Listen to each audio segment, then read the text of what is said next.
Adrian Kwan owned half the city, commanded boardrooms across 3 continents, and could crush careers with a single phone call. But none of that power prepared him for what the security feed showed him at midnight. Simone Hayes, the woman who kept his empire running, standing alone in his office, clutching his coat like it was the last piece of something real, tears streaming down her face. For 2 years, she'd been his secret, his calm, the only honest thing left in a life built on calculated moves and a marriage that felt more like a prison sentence than partnership. In watching her break, Adrian finally understood. He'd already lost the only thing that mattered. If you're watching from anywhere in the world, drop a like, comment your city below, and stay with me until the end. This story goes places you won't expect. But the building was silent. Not the comfortable kind of silence, the hollow kind. The kind that pressed against your ears and made you aware of how alone you really were. Adrian Kwan stood at the window of his corner office on the 43rd floor, looking down at Los Angeles like it was a map he'd already memorized. The city glittered back at him, distant, indifferent, expensive. Somewhere down there, people were still awake, still moving, still pretending their lives had direction. He used to feel something when he looked at this view. Pride, maybe. Accomplishment. Now it just felt like staring at evidence.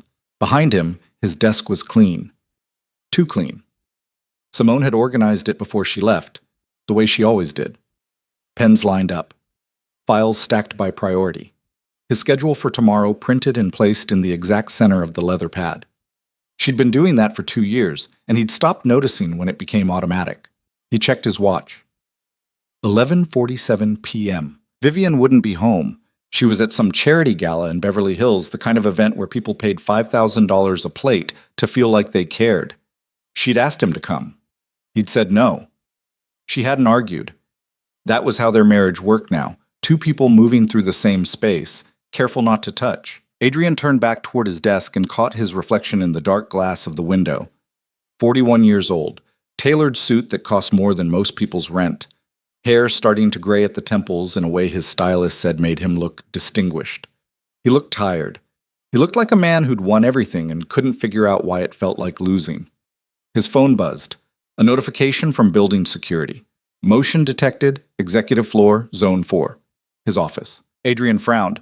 Security wasn't supposed to let anyone up after 9 unless he cleared it personally. He opened the app and pulled up the live feed. And then he stopped breathing. Simone. She was standing in the middle of his office, her back to the camera, shoulders shaking. She was holding something, his coat, the one he'd left draped over his chair. She had it pressed against her chest like she was trying to hold on to something that was already gone. And she was crying. Not the polite, controlled kind of crying people did in public. The kind that came from somewhere deep, the kind that hurt to watch. Adrian's hand tightened around his phone. He didn't think. He just moved. Unbanned. The elevator ride down felt like it took an hour. He watched the floor numbers drop, 42, 41, 40, and tried to figure out what the hell he was supposed to say when he got there. Simone Hayes had been his executive assistant for 2 years. She was 28, which made her 13 years younger than him, and brilliant in a way that didn't need to announce itself. She spoke 4 languages, remembered every detail of every meeting, and could diffuse a crisis before most people even realized there was one. She was efficient, professional, untouchable. And somewhere along the way, without either of them saying it out loud, she'd become the only person in his life who felt real. Not because of anything dramatic, not because of some big moment, just because she was there. Every morning when he walked in, every late night when everyone else had gone home. She knew how he took his coffee. She knew when to talk and when to just let him think. She knew him better than Vivian ever had, and she'd never asked for anything in return. Until now, apparently. The elevator doors opened. Adrian stepped out into the empty hallway and walked toward his office. The lights were motion-activated, flickering on as he moved. His footsteps echoed. The door was already open. He stopped just outside, watching her through the gap. Simone was sitting on the edge of his desk now, his coat still clutched in her hands. Her face was turned away, but he could see her shoulders rising and falling, trying to get control of her breathing. Her hair was loose, falling past her shoulders in dark waves. She usually wore it up, professional, contained. She looked small. Adrian pushed the door open. Simone. She turned so fast she almost dropped the coat. Her eyes went wide, red-rimmed, wet, startled. For a second, she just stared at him like he was the last person she'd expected to see, which was stupid because it was his office, his building, his whole goddamn life. Adrian. Her voice cracked on his name. She stood up quickly, smoothing down her skirt like that would somehow make this less awkward. I thought you'd gone home. I was upstairs. He stepped inside and closed the door behind him. Security flagged movement. I saw the feed. Her face went pale. You were watching? I wasn't watching. I got an alert. He kept his voice even, but his chest felt tight. What are you doing here? She looked down at the coat in her hands like she'd just realized she was holding it. I left my phone. I came back to get it, and She stopped, swallowed. I'm sorry. I didn't mean to. Don't. She looked up at him. Don't apologize, Adrian said. Just tell me what's wrong. Simone stared at him for a long moment. Then she laughed, but it came out broken. You really want to know? I wouldn't have asked if I didn't. Okay. She set the coat down on the desk, carefully, like it was fragile. I'm tired, Adrian. I'm tired of pretending this is fine. I'm tired of watching you walk into this office every morning like you're going to war. I'm tired of listening to you talk about your marriage like it's a prison sentence you're serving for a crime you didn't commit. And I'm tired of being the person you come to when you need to feel like you're still human, because I can't keep doing this. The words came out fast, like she'd been holding them in for too long and couldn't stop once they started. Adrian didn't move. Keep doing what? This. She gestured between them, her hand shaking. Whatever this is, I can't keep being the person who makes you feel better and then goes home and pretends I don't exist outside these walls. Simone, I'm in love with you. The silence that followed was so heavy Adrian could feel it pressing against his ribs. Simone's eyes filled with tears again, but she didn't look away. I'm in love with you, and I know that's not fair. I know you're married. I know you have a life and a reputation and 100 reasons why this can't happen, but I can't keep pretending I don't feel this. I can't keep showing up here every day and acting like it doesn't kill me to watch you go home to someone else. Adrian felt like the floor had dropped out from under him. How long? How long what? How long have you... He couldn't finish the sentence. She gave him a sad, broken smile. Since the first time you stayed late to talk to me about something that had nothing to do with work. Since the first time you asked me how I was doing and actually waited for an answer. Since the first time you looked at me like I was more than just the person who scheduled your meetings. She wiped at her eyes with the back of her hand. I tried to stop. I really did. But you made it impossible. Adrian opened his mouth, then closed it. What the hell was he supposed to say to that? I'm quitting, Simone said quietly. That got his attention. What? I'm putting in my notice. 2 weeks, if that's okay. I'll help you find a replacement. I'll train them. I'll make sure the transition is smooth, but I can't stay. Her voice wavered. I thought I could. I thought I could just keep my head down and do my job and pretend this didn't matter. But I can't watch you anymore, Adrian. I can't watch you destroy yourself for a life you don't even want. You don't know what I want, don't I? She looked at him, and there was something fierce in her expression now, something that cut through the sadness. You complain about Vivian every other week. You talk about your marriage like it's a business arrangement. You stay late at the office because you'd rather be here than go home. And every time you talk about your life, you sound like a man who's drowning. She took a shaky breath. I know what you want, Adrian. You want out. You've wanted out for years. You're just too afraid to do anything about it. The words hit him like a punch to the gut. Because she was right. He was afraid. Adrian Kwan, the man who'd built a real estate empire from nothing, who'd negotiated billion-dollar deals without flinching, who could walk into a boardroom and make grown men sweat, he was terrified of his own life. It's not that simple, he said, and his voice came out rougher than he meant it to. It never is. Simone picked up her bag from where she'd left it by the desk. I'll email you my formal resignation in the morning. I'm sorry, Adrian, for all of this, for making it complicated. She started toward the door. Adrian moved without thinking. He reached out and caught her wrist gently, just enough to stop her. Wait. She froze, didn't turn around. You didn't make it complicated, Adrian said. It was already complicated. I just didn't want to admit it. Simone turned slowly, and the look on her face, hope and hurt tangled together, made something crack open inside him. I don't know how to fix this, he said. I don't know how to fix any of this. But I need you to know... He stopped, took a breath. You're not just part of my world, Simone. You are my world. The only real part of it. Her breath hitched. Adrian, I'm married to a woman I don't love. I live in a house that feels like a museum. I go to parties where everyone smiles and no one says anything true. And the only time I feel like I can breathe is when I'm here. With you. He let go of her wrist but didn't step back. So no, you didn't make this complicated. You made it bearable. Simone stared at him, tears streaming down her face now, and for a moment neither of them moved. Then she closed the distance between them and kissed him. It wasn't careful. It wasn't polite. It was desperate and messy, and 2 years of something unspoken finally breaking through the surface. Adrian kissed her back, his hands coming up to frame her face, and for the first time in longer than he could remember, he felt something other than numb. When they finally broke apart, Simone was shaking. What are we doing? I don't know, Adrian said honestly, but I'm tired of pretending. She laughed, but it sounded fragile. You realize this is insane, right? You're married. I'm your assistant. This is... I know. He brushed a tear off her cheek with his thumb. I know what this looks like.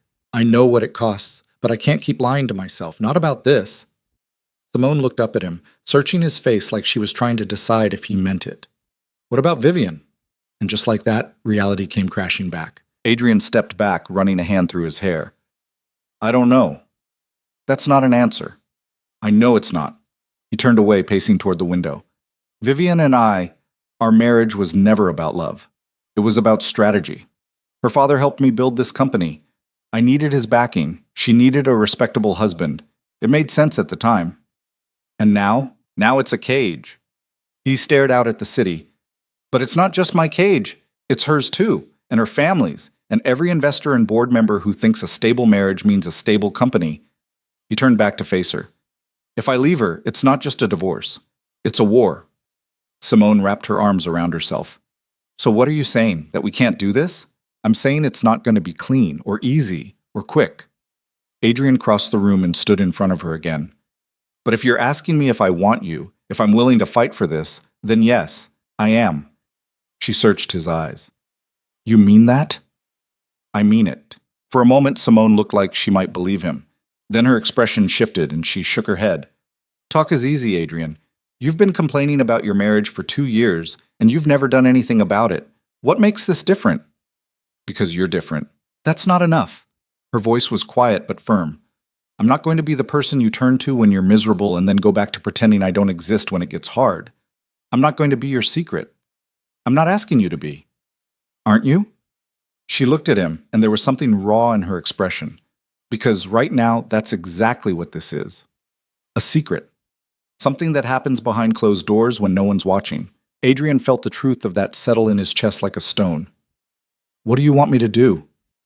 I want you to choose. Simone's voice broke on the last word.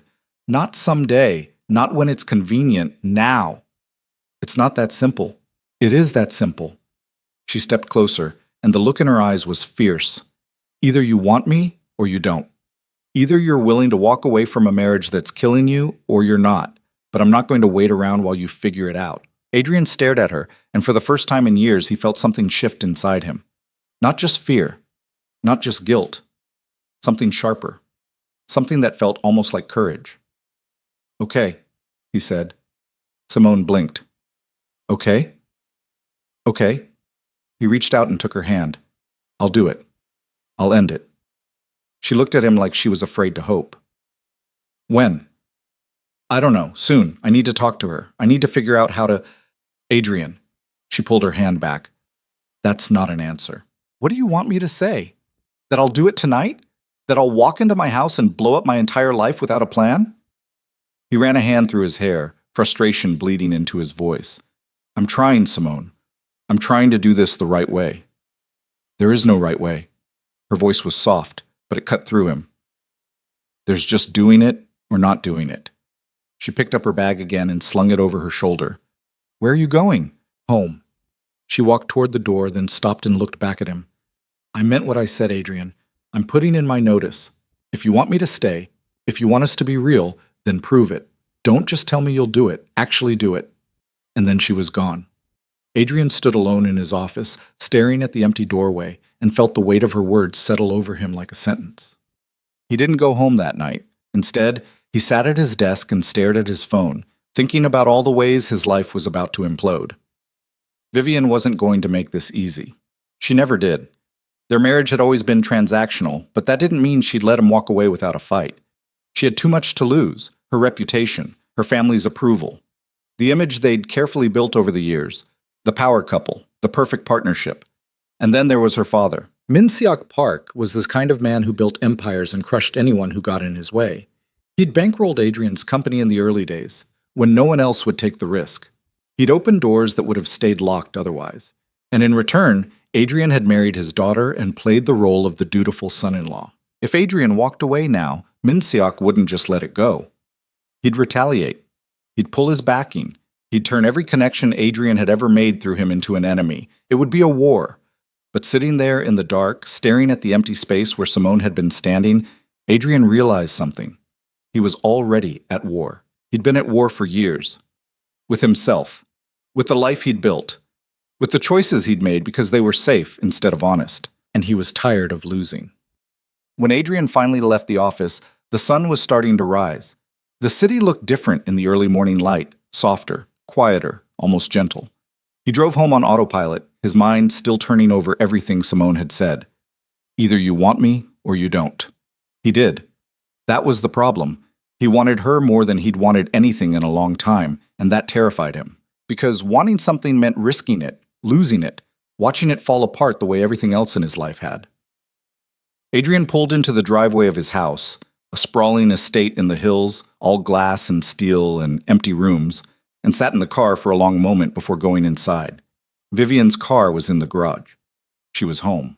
He found her in the kitchen, still in last night's gown, a glass of wine in her hand, even though it was barely 6 in the morning. She looked up when he walked in, her expression unreadable. "You didn't come home last night," she said. It wasn't a question. "I was at the office." "Of course you were." She took a sip of her wine. "You're always at the office." Adrian leaned against the counter, too tired to do this dance. "We need to talk." Vivian raised an eyebrow. "About what?" "About us." She laughed, but there was no humor in it. "There is no us, Adrian. There hasn't been for a long time." "I know." That seemed to surprise her. She set down her glass and looked at him, really looked at him, for the first time in months. "So what are you saying?" "I'm saying this isn't working. It hasn't been working, and I think we both know it." Vivian crossed her arms. "And you're just now figuring this out?" "No." Adrian met her gaze. "I've known for a while. I just didn't know what to do about it." "And now you do?" He hesitated. "I think so." Vivian studied him for a long moment, and something shifted in her expression. "There's someone else." It wasn't a question. Adrian didn't answer. "I knew it," Vivian said, and her voice was cold. "I knew there was something. You've been different, distracted. I just didn't know who." "Vivian, who is she?" Adrian stayed silent. "Tell me." Her voice was sharp now, cutting. "Who is she?" "It doesn't matter. It matters to me." Vivian's eyes narrowed. "Is it someone from the office?" Adrian's silence was answer enough. Vivian laughed, but it sounded bitter. "Of course it is. How predictable." She picked up her wine glass again and drained it. "Let me guess. Young? Beautiful? Impressed by your success?" "Don't." "Don't what? Don't point out that you're having a midlife crisis like every other man who's bored with his life?" She slammed the glass down on the counter hard enough that Adrian was surprised it didn't shatter. "You think you're the first person to get tired of this? To want something different? You're not special, Adrian. You're just selfish." "Maybe I am," Adrian said quietly. "But that doesn't change the fact that this isn't working. For either of us." Vivian stared at him, and for a moment he thought she might argue. Might fight. Might do something other than stand there looking at him like he was a stranger. But then she just shook her head. "Fine." Adrian blinked. "Fine?" "Fine." She walked past him toward the door, then stopped and looked back. "But don't think this is going to be easy, Adrian. You want out? You'll get out. But it's going to cost you everything." And then she was gone. Adrian stood alone in the kitchen, listening to her footsteps echo through the empty house, and felt the first real crack in the foundation of his life. Over the next week, Vivian made good on her promise. She didn't yell, she didn't throw things, she didn't make dramatic scenes. She just quietly, methodically, began to dismantle his life. First, she called her father. Adrian didn't know what she told him, but within 2 days, Min Seok Park requested a meeting. Not at the office. At his estate in Bel Air, the kind of place that made Adrian's house look modest. Adrian went because he didn't have a choice. Min Seok was waiting for him in his study, a room lined with leather-bound books and expensive art.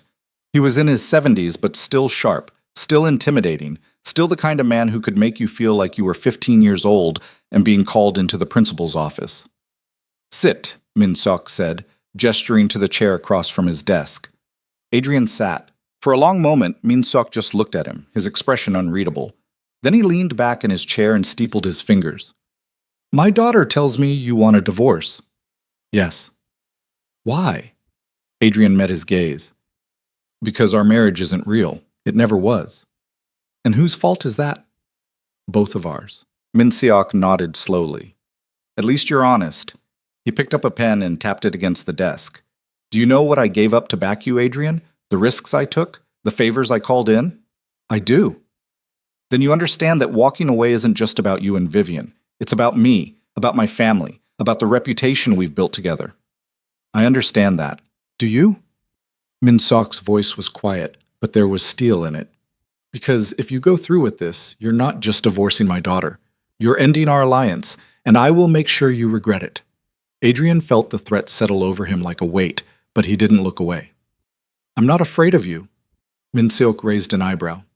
"You should be." "Maybe." Adrian leaned forward.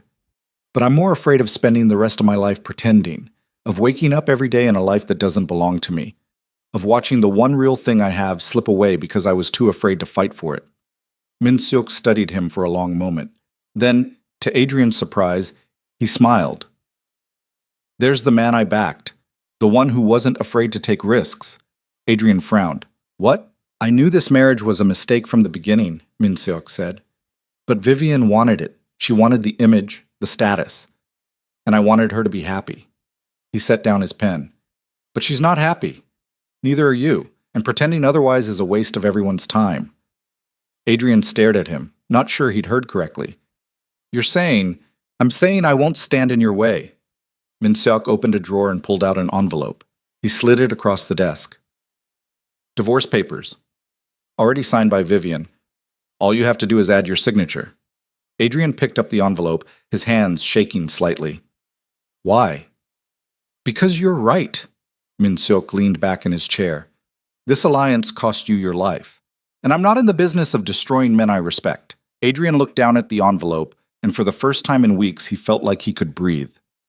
"Thank you," he said quietly. Min Seok nodded. "Don't waste it." Adrian went straight to the office. It was late afternoon and the building was still busy, people moving through the halls like everything was normal, like his entire world hadn't just shifted on its axis. He took the elevator up to his floor and walked into his office. Simone was at her desk, typing something on her laptop. She looked up when he walked in, and the expression on her face, carefully neutral, professionally distant, hit him harder than he expected. "Adrian." She stood up. "I wasn't expecting you back today. I need to talk to you." She glanced around at the open office space behind him. "Maybe we should—" "Now, Simone." She hesitated, then followed him into his office and closed the door. Adrian set the envelope down on the desk between them. Simone looked at it, then at him. "What's that?" "Divorce papers." Her eyes went wide. "Adrian." "Signed, finalized, done." He stepped closer. "You said I needed to prove it, that I needed to actually do it, not just talk about it, so I did." Simone stared at the envelope like it might explode. "When?" "Today. I met with Vivian's father. He gave me these." Adrian picked up the envelope and held it out to her. "It's over, Simone. The marriage, the pretending, all of it." She took the envelope with trembling hands and opened it, scanning the pages inside. When she looked up at him, her eyes were filled with tears. "You really did it. I told you I would. I know, but I—" She pressed a hand to her mouth, trying to hold back a sob. "I didn't think you actually—" Adrian crossed the room and pulled her into his arms. Simone broke. She cried into his chest, her whole body shaking, and Adrian just held her, his hand in her hair, his own throat tight. "I'm sorry," he said quietly. "I'm sorry it took me so long. I'm sorry I made you wait. I'm sorry for all of it. She pulled back just enough to look up at him, her face wet. Don't apologize. Just don't let me go. I won't. Promise me. I promise. She kissed him then, hard and desperate and full of 2 years of wanting, and Adrian kissed her back like she was the only thing keeping him tethered to the ground. When they finally broke apart, Simone was smiling through her tears. What happens now? I don't know, Adrian said honestly, but I know I'm not doing it alone. She laughed, and it sounded like relief. Good, because I'm not going anywhere. Adrian pulled her close again, and for the first time in longer than he could remember, he felt like he was exactly where he was supposed to be. The city glittered outside the window, vast and indifferent and full of possibility. And for once, Adrian wasn't afraid of it. But freedom, as it turned out, had a price tag neither of them had calculated. The news broke 3 days later. Adrian was in a meeting with investors when his phone started buzzing nonstop. He ignored it at first. Meetings like this required focus, and the men sitting across from him controlled enough capital to make or break his next development project. But the buzzing didn't stop. Text after text, call after call. Something was wrong. He excused himself and stepped into the hallway. 12 missed calls, 37 texts, all from people who shouldn't have been contacting him in the middle of the day. He opened the first message from his publicist. Call me now. We have a situation. Adrian's stomach dropped. He dialed her number. She picked up before the first ring finished. Have you seen it? Her voice was tight, professional panic barely contained. Seen what? Check your email. I'm sending you a link. Adrian pulled his phone away from his ear and opened his inbox. The link was already there, sent 30 seconds ago. He clicked it. The page loaded and his vision blurred at the edges. It was a gossip site. One of the big ones, the kind that celebrity lawyers spent millions trying to keep stories off of. The headline was in bold red letters. Real estate mogul, Adrian Kwan leaves wife for young assistant. Exclusive photos inside. Below it were photos. Not grainy paparazzi shots, clear, deliberate images that could only have come from someone with access. Adrian and Simone in his office. Through the window, him holding her crying, the kiss. Someone had been watching them. Adrian? His publicist's voice cut through the ringing in his ears. Are you there? How did they get these? I don't know, but it doesn't matter right now. What matters is damage control. I need you to give me a statement, something I can... No? Excuse me? I'm not giving a statement. Adrian's voice was flat. Not yet. Adrian, you don't understand. This is already everywhere. Twitter, Instagram, business journals. If you don't get ahead of this, I said not yet. He hung up. His hands were shaking. Adrian stared at the photos on his screen, at the evidence of something private turned into public spectacle, and felt rage so sharp it cut through the shock. Someone had done this on purpose. Someone had watched them, waited for the right moment, and then pulled the trigger. And he knew exactly who. He dialed Vivian's number. It went straight to voicemail. He tried again. Same result. Damn it! Adrian shoved his phone into his pocket and went back into the meeting. He apologized, made an excuse about an emergency, and left before anyone could ask questions. The looks on their faces told him they'd already seen the story. Everyone had. By the time he got back to his office, the hallway outside was full of people pretending not to stare. Assistants who suddenly had urgent business near his door. Junior executives who happened to be passing by. All of them glancing at him with barely concealed curiosity. Adrian ignored them and walked straight to Simone's desk. She wasn't there. Where is she? He asked one of the other assistants, a woman named Carla, who'd worked on the floor for years. Carla looked uncomfortable. She left about an hour ago. She said she wasn't feeling well. Adrian pulled out his phone and texted Simone. Where are you? No response. He tried calling. It went to voicemail. A cold knot formed in his chest. Sir? Carla was still standing there, looking worried. Is everything okay? No, Adrian said honestly. It's not. He went into his office and closed the door. The view from his window looked the same as always, Los Angeles sprawling out below him, indifferent to the wreckage of his life. But something felt different now. Exposed. Like the glass wasn't protection anymore, just a barrier keeping him from falling. His phone rang. Not Simone. His lawyer. I saw the story, David Chen said without preamble. We need to talk. About what? The divorce is already finalized. The divorce is finalized on paper, but this, David paused. This is going to get messy, Adrian. Vivian's team is already making moves. They're claiming the photos prove infidelity, that you violated the terms of the prenup. What terms? We agreed to a clean split. You agreed to a split before this went public. Now that there's evidence of an affair. It wasn't an affair. The divorce papers were signed before anything happened. I know that. You know that. But that's not the story people are reading, and Vivian's lawyers are very good at controlling narratives. David's voice softened slightly. Look, I'm going to do everything I can, but you need to prepare yourself. This is going to get worse before it gets better. How much worse? Depends on what Vivian wants. Adrian closed his eyes. What does she want? I don't know yet, but whatever it is, it's going to be expensive. They talked for another 10 minutes. Legal strategy, potential lawsuits, reputation management, but Adrian barely heard any of it. All he could think about was Simone, where she was, if she'd seen the story, if she blamed him for it. When he finally hung up, he tried calling her again. Still nothing. Adrian grabbed his keys and left. The drive to Simone's apartment took 20 minutes in traffic that felt like punishment. Every red light, every slow-moving car, every second he wasn't moving felt like time wasted. He parked in front of her building, a modest complex in Silver Lake, the kind of place where artists and young professionals lived before they could afford something better, and took the stairs 2 at a time to the 3rd floor. He knocked on her door. No answer. Simone? He knocked again, harder. I know you're in there. Open the door. Silence. Simone, please. The door finally opened, but only a crack. Simone stood on the other side, still in her work clothes, her face pale and her eyes red. She looked like she'd been crying for hours. You saw it, Adrian said. Everyone saw it.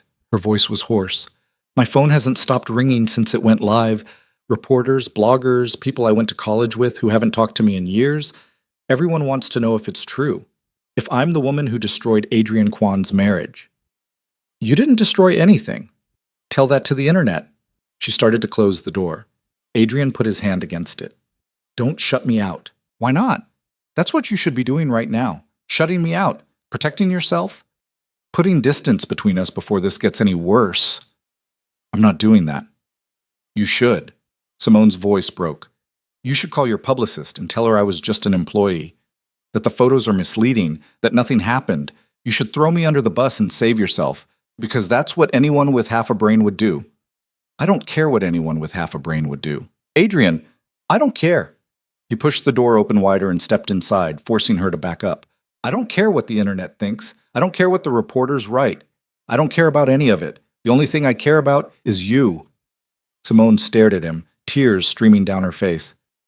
This is exactly what I was afraid of. What? This. The fallout. The headlines. The way people are going to look at me now. At us. She wrapped her arms around herself. I knew it was going to be hard. I knew people would judge. But I didn't think... Her voice cracked. I didn't think they'd make me into a villain. Adrian crossed the room and pulled her into his arms. She resisted for half a second, then collapsed against him, sobbing into his chest. You're not a villain, he said quietly. You're the bravest person I know. I don't feel brave. I feel like I ruined your life. You didn't ruin anything. You saved it. She pulled back just enough to look up at him. How can you say that? Your reputation is... My reputation was built on a lie. Adrian brushed a tear off her cheek. A marriage that wasn't real. A life that wasn't mine. If losing that is what it takes to have something honest, then I'll lose it. You say that now, but when the lawsuits start, let them come. Adrian, I mean it. He cupped her face in his hands. I'm not walking away from this. From you. I don't care what it costs. Simone searched his eyes, and for a moment he thought she might believe him. Then she shook her head. You don't know what you're saying. You're angry right now. You're reacting. But when you calm down and really think about what this means, I have thought about it. I've been thinking about it for 2 years. Adrian's voice was steady. And I'm done pretending. I'm done living a life that makes sense to everyone else but feels like dying to me. So if that means losing everything, then fine, I'll lose it. Simone pressed her forehead against his chest. I'm scared. Me too. What if it doesn't work? What if we go through all of this and it falls apart anyway? Then at least we'll know we tried. She laughed, but it came out watery. That's not very comforting. I'm not very good at comforting. You're better than you think. She pulled back and wiped at her eyes. I need to tell you something. Adrian felt his chest tighten. What? I got a call this morning, before the story broke, from a reporter. What kind of reporter? The kind who wanted to ask me questions about my relationship with you, about how long it had been going on, about whether I knew you were married. She took a shaky breath. They knew things, Adrian, details that shouldn't have been public, like they'd been following us for weeks. Adrian's hands curled into fists. What did you tell them? Nothing. I hung up. But then the story came out a few hours later, and I realized someone set this up. Someone wanted this to happen. Vivian. Maybe. Or someone working for her. Simone looked up at him. Adrian, if they've been watching us this whole time, what else do they have? It was a good question, one Adrian didn't have an answer to. I don't know, he said, but I'm going to find out. Adrian made some calls that night, quiet calls to people who knew how to find information that wasn't supposed to be found. By morning, he had a name. The photographer who'd sold the images to the gossip site was a freelancer named Marcus Ito. He specialized in high-profile subjects, celebrities, politicians, anyone whose private life could be turned into a paycheck. And according to Adrian's contact, Marcus had been hired 3 weeks ago by an anonymous client. 3 weeks. Right around the time Adrian and Vivian had their conversation in the kitchen, Adrian sat in his office, staring at Marcus Ito's portfolio on his laptop, and felt cold certainty settle in his chest. Vivian had known, or at least suspected, and instead of confronting him directly, she'd hired someone to follow him, to gather evidence, to wait for the perfect moment to destroy him. The divorce papers Min Seok had given him, signed and finalized, suddenly felt less like mercy and more like strategy. Let Adrian think he'd won, let him feel safe, then pull the rug out from under him. Adrian's phone rang. Another unfamiliar number. He'd been getting them all morning, reporters mostly, trying to get a quote. He sent it to voicemail and went back to staring at the screen. A knock on his office door pulled him out of his thoughts. Come in. Simone stepped inside and Adrian felt some of the tension in his chest ease. She looked better than she had last night, still tired, still shaken, but steady, like she'd made a decision and was sticking to it. You came back, he said. I thought about what you said, about not running. She closed the door behind her and crossed the room to his desk. I'm not going to hide, Adrian. If people want to judge me, let them, but I'm not going to act like I did something wrong. You didn't. I know. She sat down in the chair across from him. So what do we do now? Adrian turned his laptop around so she could see the screen. We figure out who's pulling the strings. Simone leaned forward, scanning the photos on Marcus Ito's website. Her expression darkened. This is the photographer? Yeah, and he was hired 3 weeks ago by someone who didn't want their name attached to the job. Vivian. That's my guess. Adrian closed the laptop. The timing lines up. She knew something was going on, so she hired someone to prove it. But why wait until after the divorce was finalized? Why not use the photos to stop it? Because stopping it wouldn't have been enough. Adrian leaned back in his chair. This isn't about keeping me, it's about punishing me. Simone was quiet for a moment. What are you going to do? I'm going to talk to her. Adrian, I know it's a bad idea. I know she's probably going to make it worse. But I need to look her in the eye and hear her say it. He stood up and grabbed his jacket. I need to know if she really hates me this much. Simone stood too. Then I'm coming with you. No. Yes. Simone, if we're doing this, if we're really going to be together, then we're doing it together. All of it. She crossed her arms. I'm not staying behind while you walk into a fight alone. Adrian looked at her, at the fierce determination in her eyes, and felt something shift in his chest. You're sure? I'm sure. Okay. He held out his hand. Then let's go. Vivian's house, the house Adrian had lived in for 5 years and never felt at home in, looked exactly the same. Modern, cold, expensive, like something out of an architecture magazine that no one actually lived in. Adrian parked in the driveway and sat there for a moment, staring at the front door. You okay? Simone asked from the passenger seat. No. Good. Me neither. That made him smile, just a little. They got out of the car and walked to the door together. Adrian didn't bother knocking. He still had a key, even though he probably shouldn't have used it. But he wasn't in the mood for polite formalities. The house was quiet. Too quiet. Vivian? Adrian called out. No answer. He walked through this foyer into the living room, Simone following close behind. Everything was exactly where it had always been. The furniture, the art, the books on the shelves that no one ever read. It was like walking through a museum of his own life. She's not here, Simone said. She's here.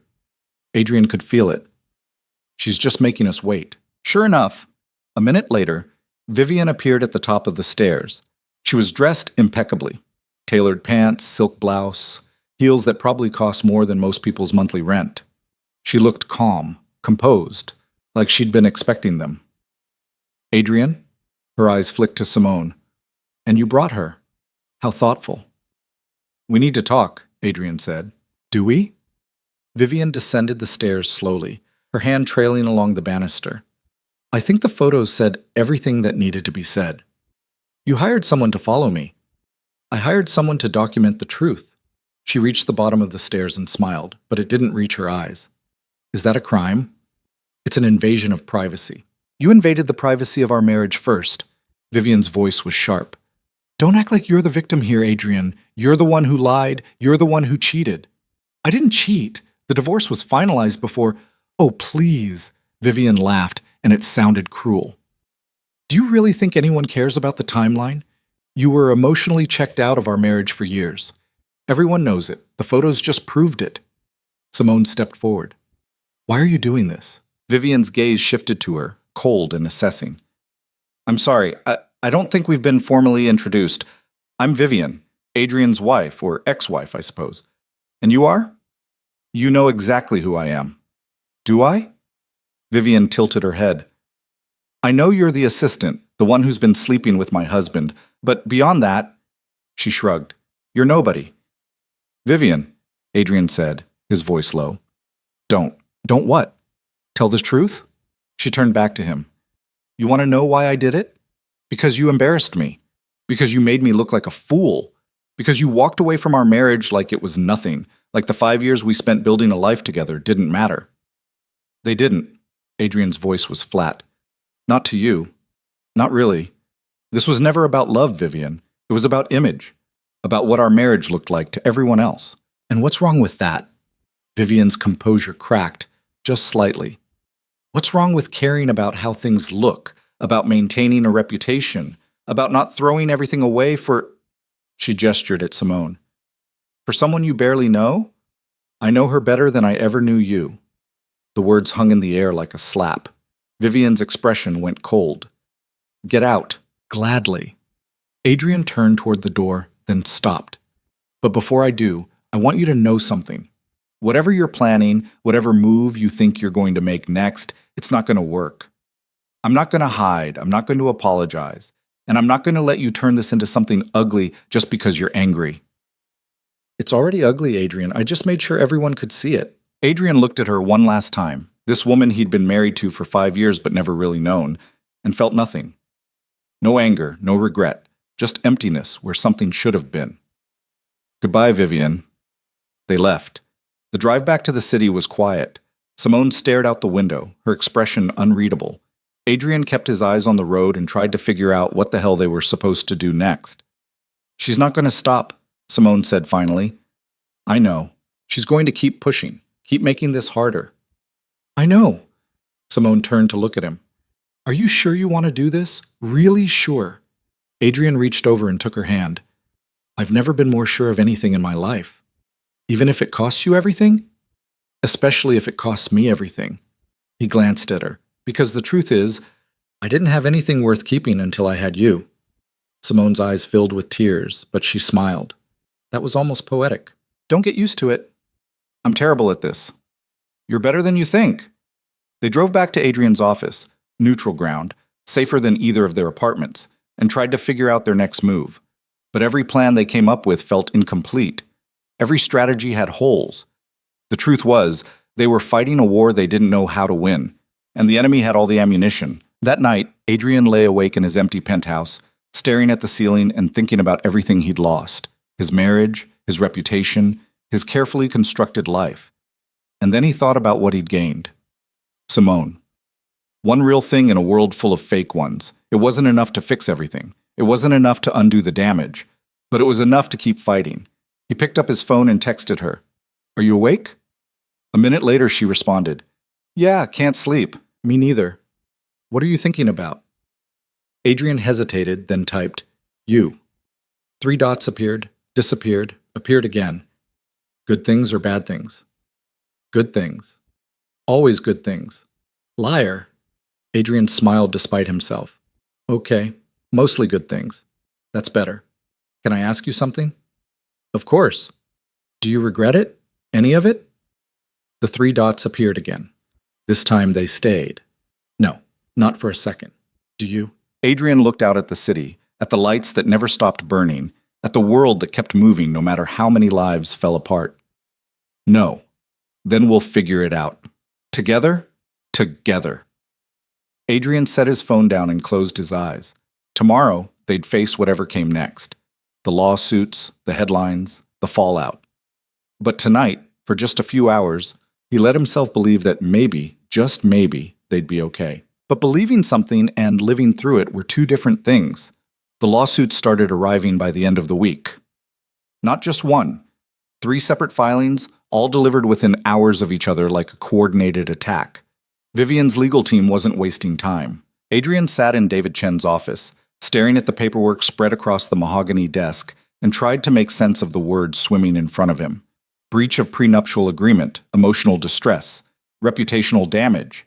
Each document was thicker than the last, full of legal language that basically boiled down to one thing. Vivian wanted blood. "She's claiming you violated the prenup's morality clause," David said, tapping one of the documents with his pen.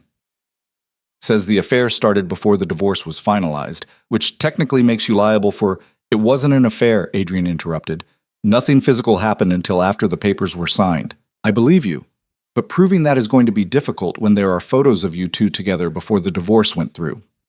David leaned back in his chair. "The timeline is going to be the issue here. When did you first kiss her? When did the relationship become romantic? These are questions Vivian's lawyers are going to hammer you on in deposition. Let them." "Adrian, you don't seem to understand how serious this is. If they can prove infidelity, you could lose a significant portion of your assets. We're talking tens of millions of dollars. I don't care about the money." David looked at him like he'd lost his mind. "You should care about the money.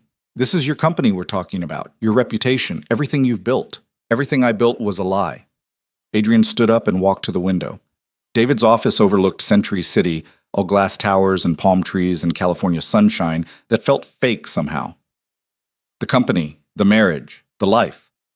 All of it was built on doing what made sense instead of what was right. And you think throwing it all away is right? I think holding on to something that's killing you is worse than losing it. David was quiet for a moment. Then he sighed and took off his glasses, rubbing the bridge of his nose. "You're my client, Adrian. My job is to protect your interests, not judge your choices.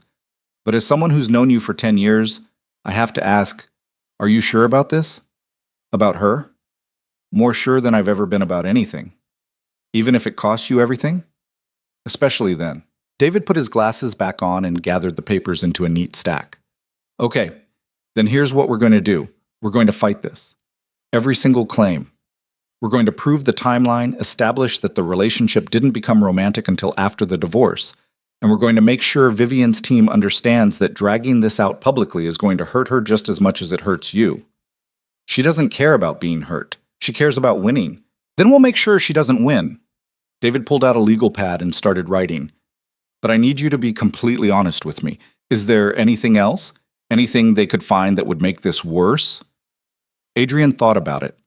The late nights at the office, the conversations that had crossed from professional to personal, the way he'd looked at Simone long before he ever touched her, all the small betrayals that didn't have names but still counted as proof. "No," he lied. "Nothing else." David studied him for a long moment, then nodded. "All right, I'll start drafting our response. In the meantime, keep your head down. Don't talk to reporters. Don't post anything on social media. And for the love of everything holy, don't be seen in public with Simone until this blows over. I'm not hiding her. I'm not asking you to hide her. I'm asking you to be smart." David's expression softened slightly. "Look, I get it. You're in love. You want the world to know, but right now, the world is looking for any excuse to tear you apart. Don't give them ammunition." Adrian left David's office feeling like he was carrying concrete in his chest. The elevator ride down felt longer than it should have. People got on and off at different floors, and he caught some of them glancing at him, recognition flickering across their faces. One woman whispered something to her friend. Another man pulled out his phone, probably to Google him right there. Adrian kept his eyes forward and tried to remember when his face became something strangers felt entitled to have opinions about. When he got to the parking garage, Simone was waiting by his car. She was wearing sunglasses and a baseball cap pulled low, like she was trying not to be recognized. It would have been funny if it wasn't so depressing. "How'd it go?" she asked. "About as bad as expected." Adrian unlocked the car and they both got in. 3 lawsuits, all of them claiming I violated the prenup. Simone pulled off her sunglasses. "Can they prove it?" "They're going to try." "What does that mean for us?" Adrian started the car but didn't put it in gear. He just sat there, hands on the steering wheel, staring at the concrete wall in front of them. "It means we need to be careful. David says we shouldn't be seen together until this settles." "And what do you say?" "I say David's probably right, but I don't want to do it." Simone reached over and put her hand on his. "Then don't. It's not that simple." "It is that simple. Either we're together or we're not. Either we're going to live our lives or we're going to hide." She squeezed his hand. "I'm tired of hiding, Adrian. I've been doing it for 2 years. This is different. This isn't just about us anymore. This is about lawyers and lawsuits and I don't care." Her voice was firm. "I don't care what Vivian's lawyers say. I don't care what the tabloids write. I don't care if people think I'm some homewrecker who destroyed your marriage. Because I know the truth. You know the truth. And that's all that matters." Adrian turned to look at her, and something in his chest loosened. "You make it sound easy." "It's not easy, but it's simple." She leaned over and kissed him, soft and quick. "So what do you want to do?" He thought about it, about David's advice, about the smart strategic thing to do, about all the ways this could go wrong. Then he thought about what Simone had said the night she quit, about being tired of pretending. "I want to take you to dinner," Adrian said. Simone blinked. "What?" "Dinner. A real one. Not takeout in my office, not hiding in one of our apartments. An actual restaurant where people can see us." He turned in his seat to face her fully. "I want to walk in with you. I want to sit across from you and have a conversation that isn't about lawsuits or strategy or damage control. I want to do something normal." "Adrian, your lawyer just told you—" "I know what he told me, and I'm choosing to ignore it." He started the car. "So, dinner?" Simone stared at him for a long moment. Then she smiled, and it was the first real smile he'd seen from her in days. "Okay, dinner." They went to a small Italian place in Santa Monica, the kind of restaurant that didn't take reservations and had a line out the door on weekends. Adrian had been there once, years ago, back when he still did things like wait in line for a table. The food was good. The atmosphere was loud and chaotic, and nothing like the sterile fine dining experiences Vivian had always preferred. It was perfect. They got a table in the corner, away from the window, but still visible enough that Adrian knew they were taking a risk. The waiter recognized him. Adrian saw it in the slight widening of his eyes, the extra politeness in his voice. But to his credit, the kid didn't say anything, just took their order and disappeared. "This is nice," Simone said, looking around. "I haven't been to a place like this in forever." "When was the last time you went out to dinner?" She thought about it. "I don't know, 6 months, maybe longer. I've been so busy with work that I just—" She stopped. "That's sad, isn't it?" "What is?" "That I can't remember the last time I did something just for fun.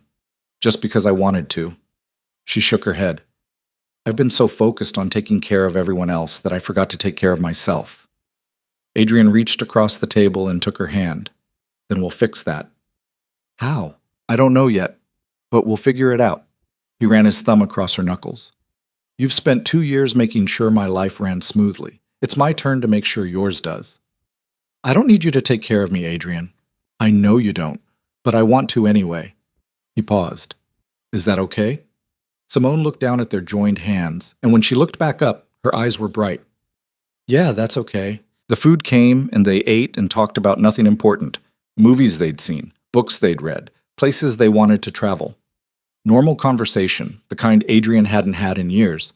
It was easy, natural, the kind of thing that shouldn't have felt revolutionary, but somehow did.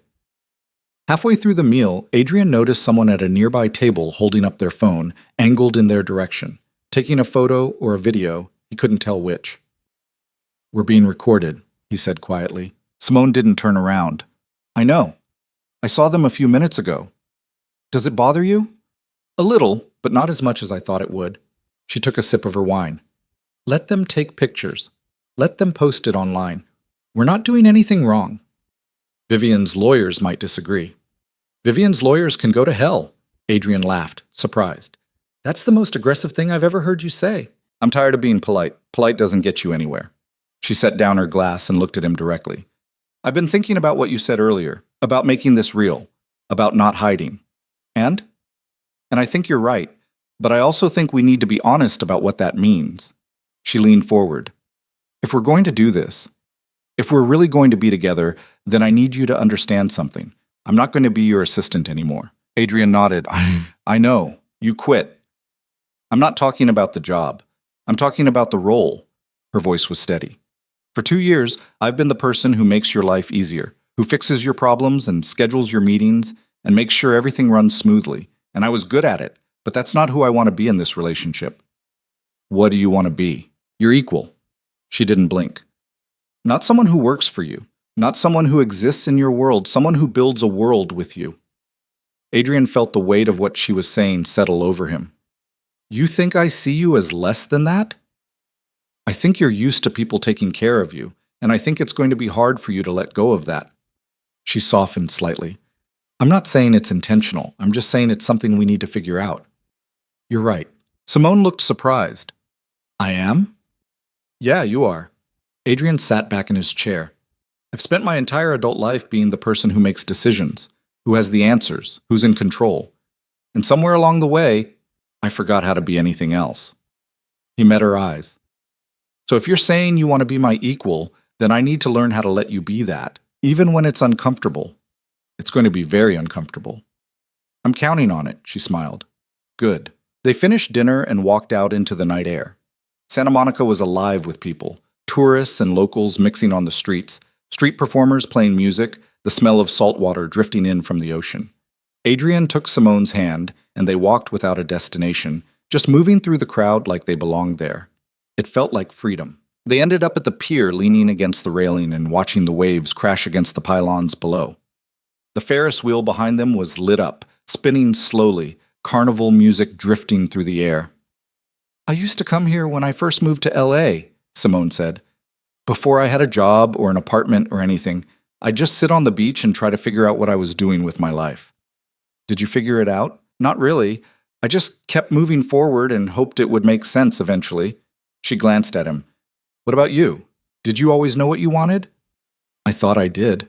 I wanted success. I wanted to prove I could build something from nothing. I wanted people to respect me." He paused. "And then I got all of that, and it turned out it wasn't enough." "What is enough?" Adrian looked at her, at the way the lights from the pier reflected in her eyes, at the wind pulling strands of hair loose from behind her ear. "This, right here, you." Simone turned to face him fully. "That's a lot of pressure to put on one person." "I know. I'm sorry." "Don't be sorry. Just don't forget that I'm human, that I'm going to mess up and disappoint you and not always know the right thing to say." "I'm counting on that too." She laughed. "You're weird, you know that? I've been told."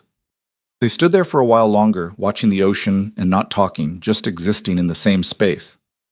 Adrian felt something settle in his chest, something he hadn't felt in years. Peace, maybe. Or just the absence of constant noise. His phone buzzed in his pocket. He ignored it. It buzzed again. "You should check that," Simone said.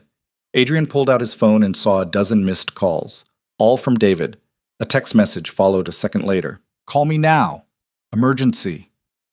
Adrian's stomach dropped. "I need to make a call." He stepped away from the railing and dialed David's number. The lawyer picked up on the first ring. "Where have you been? I've been trying to reach you for an hour." "I was at dinner. What's wrong?"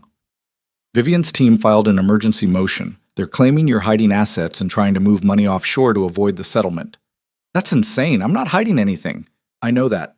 But they have bank statements, wire transfers, emails." David's voice was tight. Adrian, someone gave them access to your financial records, and whoever it was, they had high-level clearance. Adrian felt the ground shift under him. What are you saying? I'm saying this is coming from inside your company. Someone on your team is feeding information to Vivian's lawyers. The words hit him like a physical blow. Someone he trusted. Someone who had access to everything. Someone who'd decided Adrian's destruction was worth whatever they were getting paid. Who? Adrian asked, but his voice came out strangled. I don't know yet, but we need to find out fast because if they keep leaking information, this case is going to get a lot worse before it gets better. Adrian hung up and stood there, staring at the ocean, trying to process what he'd just heard. Simone appeared at his side. What happened? Someone at my company is working with Vivian, giving her lawyers access to my financial records. Who would do that? I don't know. Adrian ran a hand through his hair. But whoever it is, they're close. They have to be. This isn't something an outside person could access. What are you going to do? I'm going to find out who it is, and then I'm going to make sure they regret it. They drove back to the city in silence. Adrian's mind was racing, running through lists of people who had access, people who might have motive, people who could have been bought or blackmailed or convinced that betraying him was the right move. The list was shorter than it should have been. By the time they got back to Adrian's building, it was past midnight. The tower was mostly dark, just a few offices still lit on the upper floors where people were working late or couldn't sleep or had nowhere else to go. Adrian took Simone up to his office. She didn't argue. She just followed him inside and watched as he pulled up his computer and started going through access logs, trying to find the breach. This could take all night, she said. I know. Then I'm staying. Adrian looked up at her. You don't have to do that. I know I don't have to. I want to. She pulled up a chair next to him. We're in this together, remember? Together, Adrian repeated. They worked through the night, searching for the leak. Personnel files, financial records, security clearances, every piece of data that could have been accessed and passed along to Vivian's team. It was almost 4 a.m. when Adrian found it. A series of file transfers, all from the same IP address. Downloads of sensitive financial documents, scheduled at odd hours when most people weren't in the office. The timestamps lined up with the dates David had mentioned, and the access credentials belonged to someone Adrian had trusted completely. Richard Park, Vivian's younger brother. Adrian stared at the name on the screen and felt something cold settle in his chest. Richard had been working at Adrian's company for 3 years. He was smart, capable, good at his job. Adrian had hired him as a favor to Min Seok, but Richard had proven himself on his own merit, or at least Adrian had thought he had. Now it was obvious.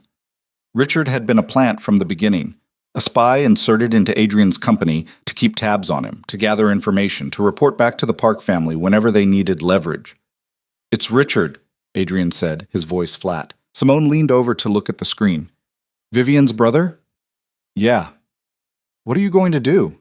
Adrian closed his laptop. I'm going to fire him, and then I'm going to make sure everyone knows why. Adrian? He betrayed me. He's been leaking information for weeks, maybe longer. He violated every confidentiality agreement, every piece of trust I gave him. Adrian stood up, anger flooding through him now. I'm not letting this slide. I'm not saying you should let it slide. I'm saying you need to be smart about how you handle it. Simone stood too.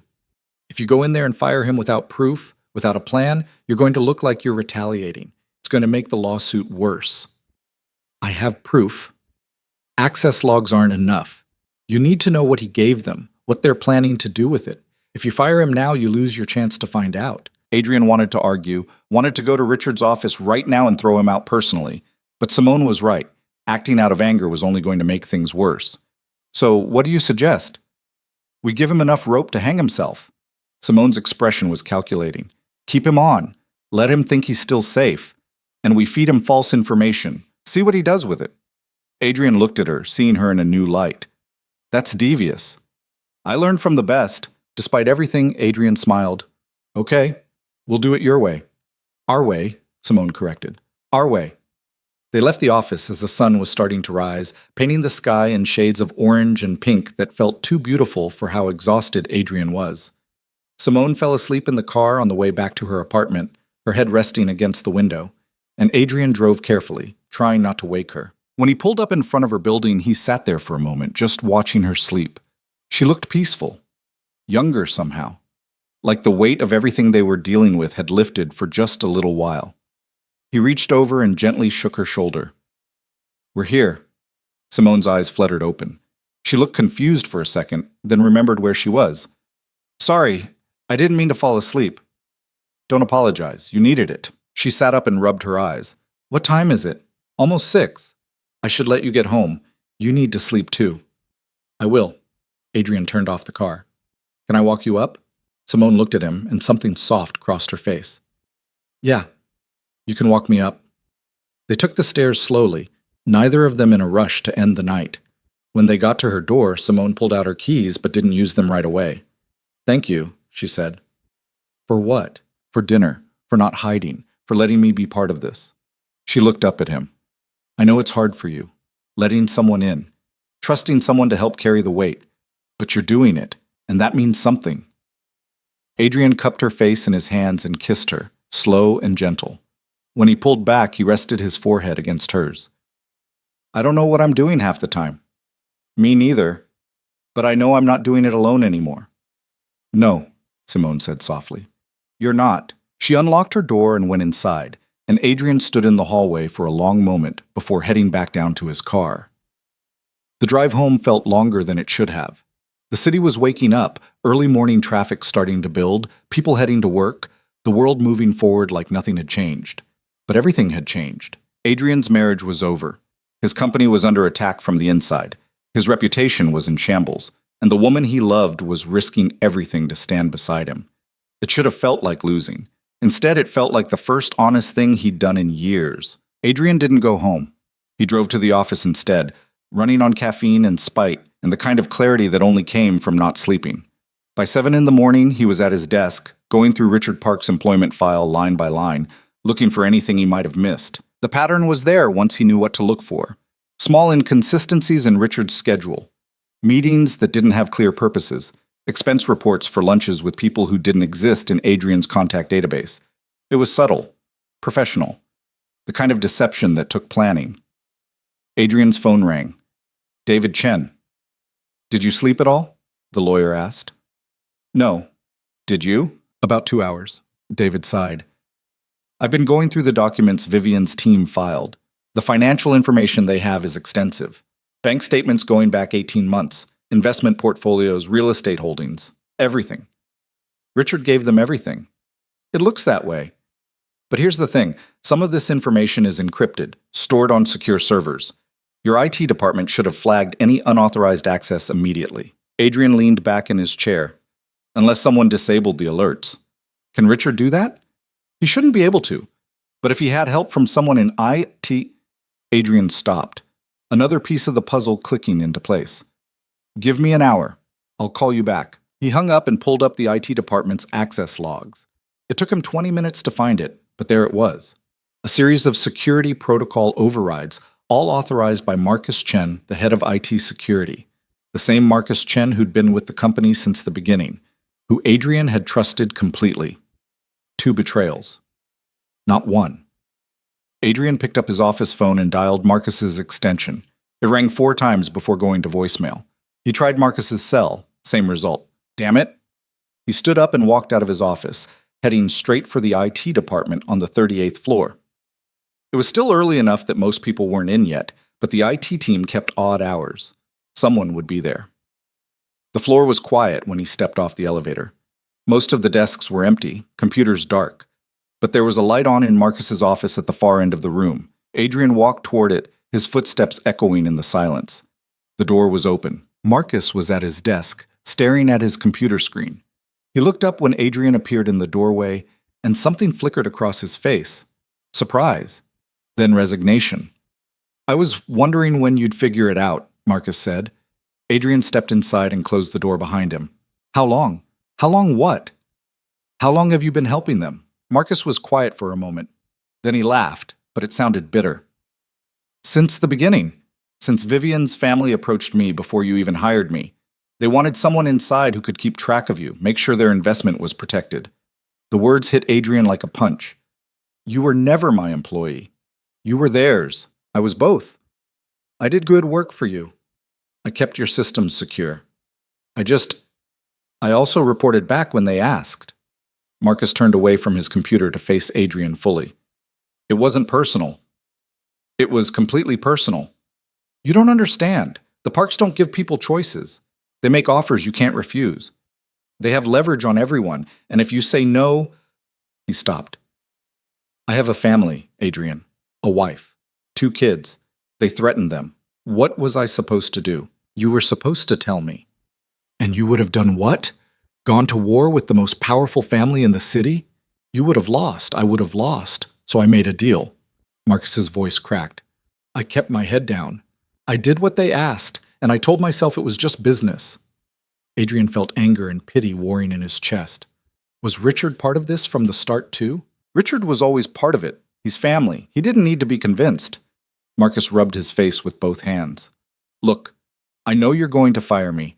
I know you probably hate me right now, but I need you to understand I didn't have a choice.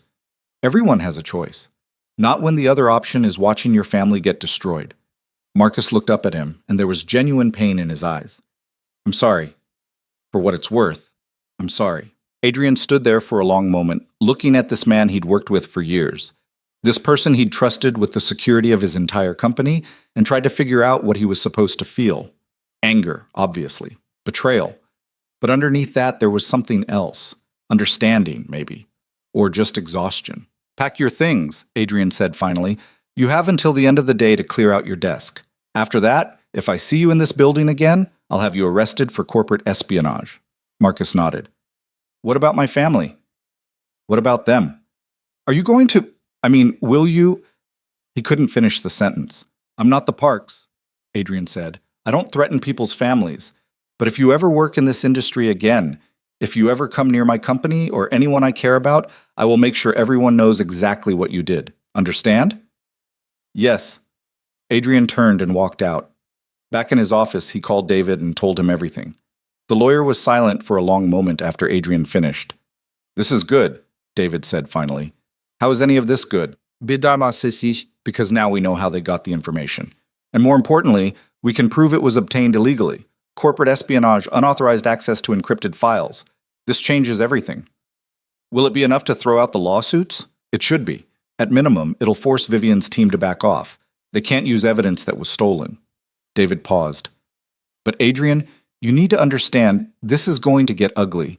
When we expose Richard and Marcus, when we show how the parks operated, they're going to retaliate. Hard. Let them. I'm serious. Minsuk Park is not someone who takes humiliation lightly. If you do this, you're declaring war on his entire family. I'm already at war with them. I've been at war since I married his daughter. I just didn't realize it until now. Adrian looked out his window at the city below. File the motion. Expose everything. I'm done playing defense. He spent the rest of the morning preparing, gathering evidence, building the case, making sure every detail was documented, every access log was backed up, every piece of the puzzle was in place. By noon, the story was ready. David filed the emergency motion with the court, along with a comprehensive brief detailing the corporate espionage, the illegal access to Adrian's financial records, and the coordinated effort by the Park family to sabotage his defense. He also sent copies to 3 major business publications and 2 investigative journalists he trusted. Within 2 hours, the story broke. The headlines were brutal. Not for Adrian this time. For the Parks. Park family accused of corporate espionage in bitter divorce. Battle. Business. Empire. Built on betrayal. Inside the park. Family's spy network. Min Seok Park faces criminal investigation after leaked documents expose illegal surveillance. Adrian watched the story spread across the internet like wildfire. Twitter, LinkedIn, every business news site. His phone started ringing nonstop, reporters looking for comment, investors wanting to know what was happening, colleagues expressing either support or concern depending on their relationship with the parks. He ignored all of it. Instead, he called Simone. Have you seen the news? He asked when she picked up. Everyone's seen the news. It's everywhere. Her voice was tight. Adrian, are you okay? I'm fine. Better than fine, actually. We're winning. This doesn't feel like winning. This feels like... She paused. Like everything's about to explode. Maybe it is, but at least now people know the truth. Do they? Or do they just know a different version of the story? Simone sighed. I'm coming to the office. You don't have to. I'm coming. I'll be there in 20 minutes. She hung up before he could argue. Adrian set his phone down and went back to watching the news coverage. A financial analyst on one channel was calling it the biggest corporate scandal of the year. A legal expert on another was speculating about potential criminal charges. Everyone had an opinion. Everyone had a take. None of them knew the whole story. His office door opened without a knock. Adrian turned, expecting Simone. It was Min-seok Park. Adrian hadn't seen him since the day he'd handed over the divorce papers. The older man looked the same, impeccably dressed, perfectly composed, radiating the kind of authority that came from decades of being the most powerful person in every room he entered. But there was something different in his eyes. Something cold. "You made a mistake," Min-seok said, closing the door behind him. Adrian stood up. "Did I? Did you really think I would let you destroy my family's reputation without consequences?" "Your family destroyed their own reputation. I just made sure people knew about it." Min-seok walked slowly across the office, his hands clasped behind his back like he was inspecting something that didn't quite meet his standards. Richard was following orders. Marcus was following orders. They did what they were told to protect our interests. They committed crimes. They were loyal, something you clearly don't understand. Min-seok stopped in front of Adrian's desk. "I gave you everything. I backed your company when no one else would. I opened doors. I made introductions. I turned you from nobody into somebody. And this is how you repay me? You didn't do any of that for me. You did it for yourself. You needed someone to marry your daughter, someone respectable, someone who could make your family look good." Adrian's voice was steady. "I was never your partner. I was your prop. And now you think you can stand on your own?" Min-seok smiled, but there was no warmth in it. "You're nothing without me, Adrian. You built your empire on my foundation, and I can tear it down just as easily. Try it." Min-seok's smile faded. "This isn't a game." "You're right. It's not. It's my life, and I'm done letting you control it." For a long moment, they just stared at each other. Two men who'd once been allies, or at least pretended to be, now standing on opposite sides of a divide that couldn't be crossed. Then Min-seok turned and walked toward the door. He paused with his hand on the handle. "You're going to regret this," he said without looking back. "I'll make sure of it. I already regret plenty of things, but standing up to you isn't one of them." Min-seok left without another word. Adrian stood there for a moment, listening to the silence, feeling the weight of what he'd just done settle over him. He'd just made an enemy of the most powerful man in Los Angeles. The door opened again. This time it was Simone. She took one look at his face and crossed the room quickly. "What happened?" "Min-seok was here. And he threatened me. Told me I was nothing without him. Said I'd regret going public with the espionage story." Simone's expression hardened. "What did you say?" "I told him to try it." She stared at him, then she laughed, sharp in surprise. "You're insane." "Probably." "No, I'm serious. You're actually insane. Do you know what he's capable of?" "I don't care." "You should care." Simone grabbed his arm. "Adrian, Min-seok Park has connections everywhere, in politics, in business, in the media. If he wants to destroy you, he can do it. He can make sure you never work in this city again." "Then I'll work somewhere else." "That's not the point. The point is that I'm not afraid of him anymore." Adrian put his hands on her shoulders. "For years, I lived my life according to what the Parks wanted, what they approved of, what made sense for their reputation, and it made me miserable. So if standing up to them means losing everything, then fine, I'll lose everything. But at least I'll lose it on my own terms." Simone searched his face. "You really mean that?" "I really mean it." She kissed him, hard and desperate and full of something that felt like fear and admiration mixed together. When she pulled back, her eyes were wet.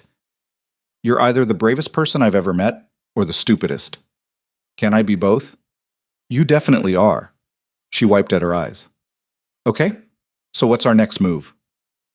"Our next move is we wait. We see what Min-seok does, and we deal with it when it happens." "That's a terrible plan." "You have a better one?" Simone thought about it. "No, but I don't like yours." "Welcome to my life." They spent the rest of the afternoon in Adrian's office, monitoring the news coverage and fielding calls from David about the legal implications of the espionage revelation. By 4 o'clock, 3 different law firms had reached out offering to represent Adrian pro bono. By 5, a criminal prosecutor had announced an investigation into the Park family's business practices.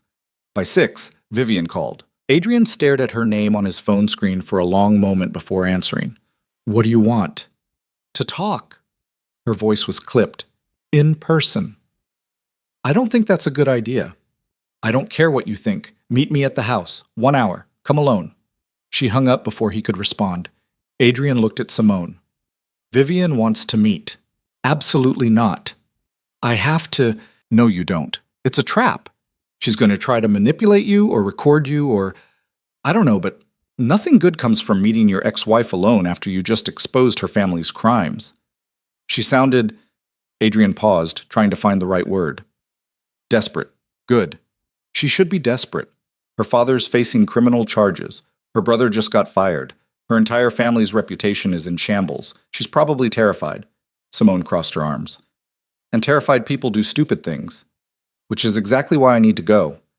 If there's any chance of ending this without more bloodshed, I have to try. Adrian, I know what you're going to say. I know it's a risk, but I have to do this. He stood up and grabbed his jacket. I'll be back in 2 hours. If I'm not, call David and tell him where I went. Simone looked like she wanted to argue more. Instead, she pulled out her phone. I'm tracking your location, and if anything feels wrong, you text me immediately. 1 word. Help. That's it. I'll call the police. That's a little dramatic. I don't care. Text me help if you need it. Adrian kissed her forehead. I'll be fine. You don't know that. No. But I'm choosing to believe it anyway. The drive to his old house felt surreal, like going back in time to a version of his life that didn't exist anymore. The gate was open when he pulled up. The lights were on inside. Everything looked normal, but nothing felt normal. Adrian parked and sat in the car for a moment, trying to prepare himself for whatever was about to happen. Then he got out and walked to the door. It opened before he could knock. Vivian stood in the doorway, and Adrian barely recognized her. She wasn't wearing makeup. Her hair was pulled back in a messy ponytail. She was in jeans and a sweater, not the designer clothes she usually favored. She looked tired, human. Thanks for coming, she said quietly. Adrian stepped inside. What do you want, Vivian? She closed the door and led him into the living room. There was a bottle of wine on the coffee table, 2 glasses already poured. She picked up one and drank half of it in one swallow. My father called me 3 hours ago, Vivian said. He told me what you did, the motion you filed, the evidence you released. She set down her glass. He wants me to fight back, to countersue, to do whatever it takes to destroy you. And what do you want? Vivian looked at him, and there was something raw in her expression. I want this to be over. Adrian wasn't expecting that. What? I'm tired, Adrian. I'm tired of fighting. I'm tired of pretending I care about this marriage, or this divorce, or any of it. She sat down on the couch, her shoulders sagging. My father, he spent my entire life controlling everything. Who I married, where I worked, what I wore, what I said. And I let him, because it was easier than fighting back. Vivian, I'm not looking for sympathy. I know I've been horrible to you. I know I hired that photographer. I know I let my father and Richard and everyone else turn this into a war. She looked up at him. But I didn't know about the espionage, I swear. I didn't know they were breaking into your files and stealing information. That was all my father. Adrian studied her face, trying to determine if she was telling the truth. Why should I believe you? Because I have nothing left to lose. Vivian laughed, but it sounded hollow. My reputation is destroyed. My family is facing criminal charges. The man I was supposed to marry for stability divorced me for his assistant. I'm a walking punchline. You're not a punchline. Aren't I? She picked up her wine glass again.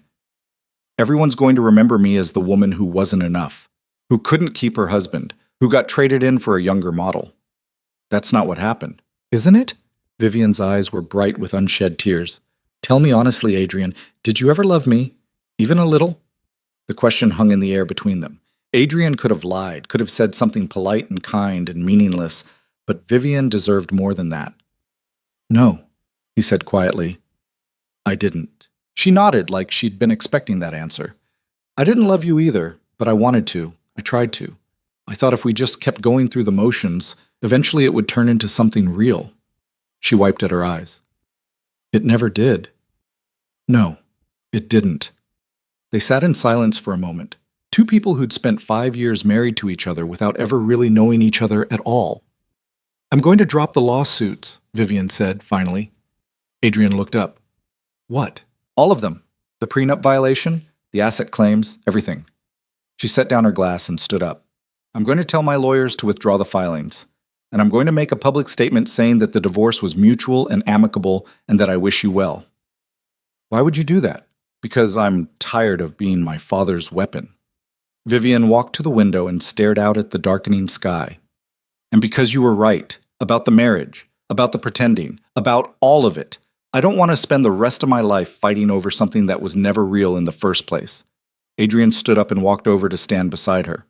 What about your father? Let him fight his own battles. I'm done being part of this. She turned to look at him. I'm sorry. For everything. For hiring the photographer. For letting this get so out of control. For wasting 5 years of your life. You didn't waste them. We both made choices we thought made sense at the time. They were terrible choices. Yeah, they were. Adrian smiled slightly. But at least we figured it out eventually. Vivian smiled back, and for the first time since he'd known her, it looked genuine. Go be with her. The assistant, Simone. Her name is Simone. I know her name. Vivian's smile faded. I looked her up after the photos came out, read her resume, looked at her social media.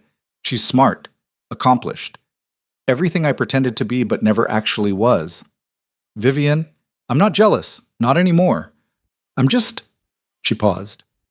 I hope she makes you happy, really happy, the kind of happy we never could have been. Thank you. Don't thank me. Just don't screw it up. You already destroyed one marriage. Try to make this one work. Adrian left the house feeling lighter than he had in weeks. Not because the problems were solved. There were still legal battles ahead, still fallout from the espionage scandal, still 1,000 things that could go wrong. But because for the first time, he felt like he and Vivian had actually been honest with each other. He texted Simone as soon as he got in his car. It's over. She's dropping the lawsuits. 3 dots appeared. Then, are you serious? Yes. I'll explain when I see you. Where are you? Heading back to the office. Meet me there? Already here. Adrian drove back through the city, watching the lights come on as the sun set. Los Angeles at night always looked better than it did during the day. Less harsh, more forgiving. When he got back to his building, Simone was waiting in his office. She stood up as soon as he walked in. Tell me everything. So he did. The whole conversation with Vivian, the admission that she hadn't known about the espionage, the decision to drop the lawsuits and end the war. When he finished, Simone was quiet for a long moment. Do you believe her? She asked finally. I think so. She didn't have any reason to lie. Not anymore. What about Minseok? He's not going to just let this go. No, he's not. Adrian pulled Simone close. But that's a problem for tomorrow. Tonight, I just want to be here. With you. Simone wrapped her arms around him. What happens now? I don't know, but whatever it is, we'll figure it out. Together? Together.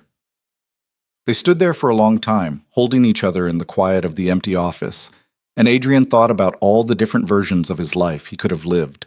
The safe one where he stayed married and miserable. The easy one where he never took the risk. The careful one where he protected his reputation above everything else. He was glad he hadn't chosen any of those. This version, the messy, complicated, uncertain one, was harder. But it was real. And real, he was learning, was worth fighting for. But real had consequences Adrian hadn't fully anticipated. The next morning, he woke up to his phone ringing at 6 a.m. Not David this time. His CFO, Margaret Torres. We have a problem, she said without preamble. Adrian sat up, still groggy. What kind of problem? The kind where 3 of our biggest investors just pulled out, simultaneously, within an hour of each other. Her voice was tight. Adrian, someone is orchestrating this. Someone with enough influence to convince major players to walk away from profitable partnerships. He didn't need to ask who. Minseok. That would be my guess. And it's not just the investors. 2 of our key suppliers just sent notices that they're terminating contracts.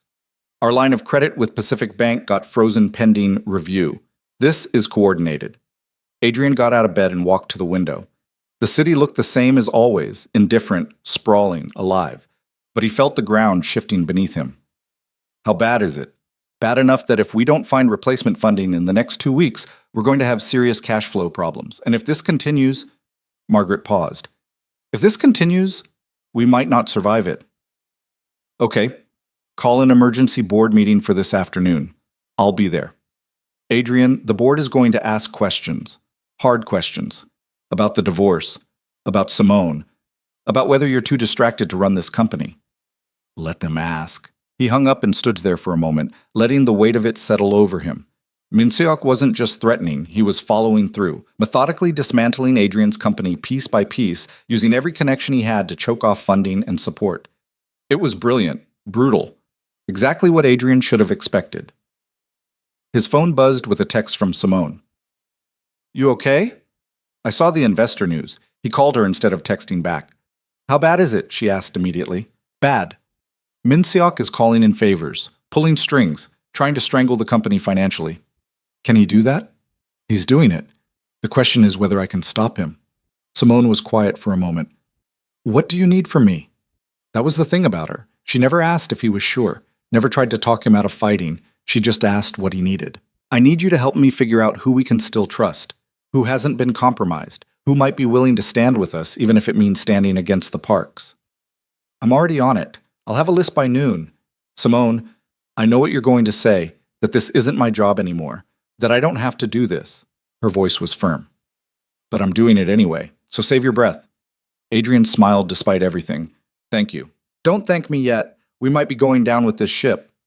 "Then at least we're going down together." That's the worst romantic thing anyone's ever said to me. "I'm working on it." She laughed, and it sounded like light in the dark. "I'll see you at the office." The board meeting was exactly as brutal as Adrian expected. 9 people sitting around a conference table, all of them looking at him like he was a problem that needed solving. James Park, Minseok's nephew and a board member since the company went public, led the attack. "Let me make sure I understand this correctly," James said, his voice dripping with condescension. "You divorced your wife, started a very public relationship with your assistant, exposed alleged corporate espionage that implicated my family, and now you're surprised that investors are pulling out?" "I'm not surprised. I'm dealing with it." "Are you? Because from where I'm sitting, it looks like you're destroying this company to satisfy a midlife crisis." Adrian leaned forward. "From where I'm sitting, it looks like your uncle is using his influence to sabotage a company he no longer has any claim to because he's angry that I refuse to keep playing his games." James's face reddened. "My uncle built this company. Your uncle provided seed funding. I built this company, and I'm not going to let him tear it down just because I had the audacity to divorce his daughter." "Gentlemen," Margaret's voice cut through the tension, "fighting about who built what isn't productive. What we need is a plan. Adrian, what are you proposing?" Adrian pulled out a folder and slid copies across the table. "I've identified 7 potential investors who have no ties to the Park family. 3 venture capital firms, 2 private equity groups, and 2 individual investors who've expressed interest in the past. I'm proposing we reach out to all of them immediately and offer a 10% stake in the company in exchange for the funding we need to stay solvent." 10%? James looked outraged. "That's a massive dilution of our equity. Would you rather have a smaller slice of a surviving company or a larger slice of one that goes under?" Adrian didn't blink. "Because those are the options right now." The room was silent. Finally, Catherine Liu, one of the independent board members, spoke up. "I think Adrian's plan makes sense. We need to act quickly before Minseok can poison any more wells. I move that we approve outreach to these investors immediately." "Seconded," said Robert Kim, another independent member. The vote passed, 7-2. Only James and his ally voted against it. After the meeting, Margaret pulled Adrian aside in the hallway. "That was risky," she said. "Everything's risky right now." "True." She studied him. "Can I ask you something personal?" "Depends on the question." "Is she worth it?" "The assistant, Simone." Adrian met her eyes. "Her name is Simone, and yes, she's worth it. She's—" Margaret nodded slowly. "Then I hope she knows how lucky she is. Because you're about to lose everything for her." "I'm not losing everything for her. I'm losing everything that didn't matter anyway." Adrian started walking toward the elevators. "There's a difference." The next week was chaos. Adrian and his team reached out to every potential investor on the list, pitching the company, explaining the situation, trying to secure funding before the cash flow crisis became catastrophic. Some said no immediately. Others wanted to wait and see how things played out. A few expressed interest but needed time to do due diligence, time they didn't have. Meanwhile, the media storm continued.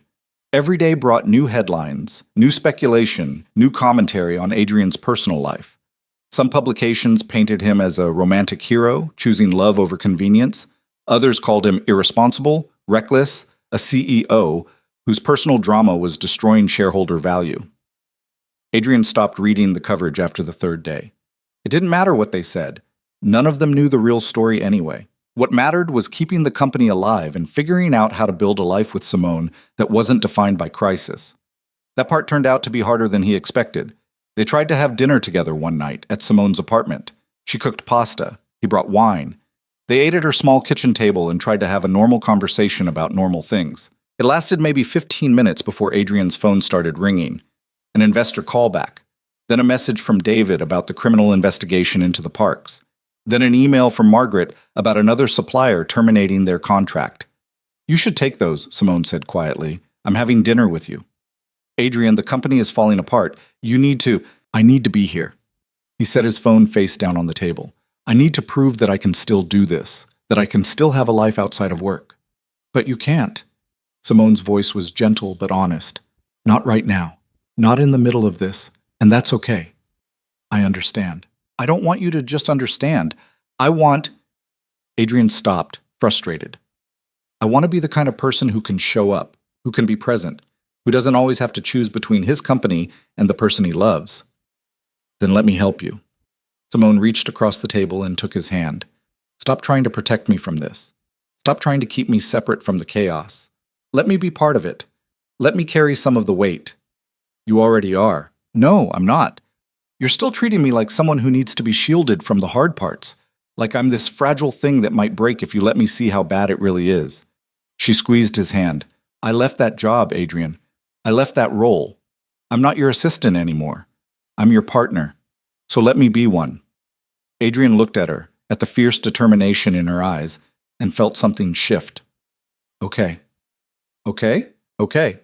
Starting now, we do this together. All of it. The investor calls, the board meetings, the strategy sessions. You're not separate from my work anymore. You're part of it." Simone smiled. "Good. Then answer your phone and put it on speaker so I can hear." They spent the rest of the night working together. Simone pulled up her laptop and started researching potential investors while Adrian fielded calls. She asked questions, offered suggestions, challenged his assumptions when they didn't make sense. And for the first time in weeks, Adrian felt like he wasn't drowning alone. By midnight, they had a new list of prospects and a revised pitch strategy. By 1 a.m., they'd scheduled 3 meetings for the following day.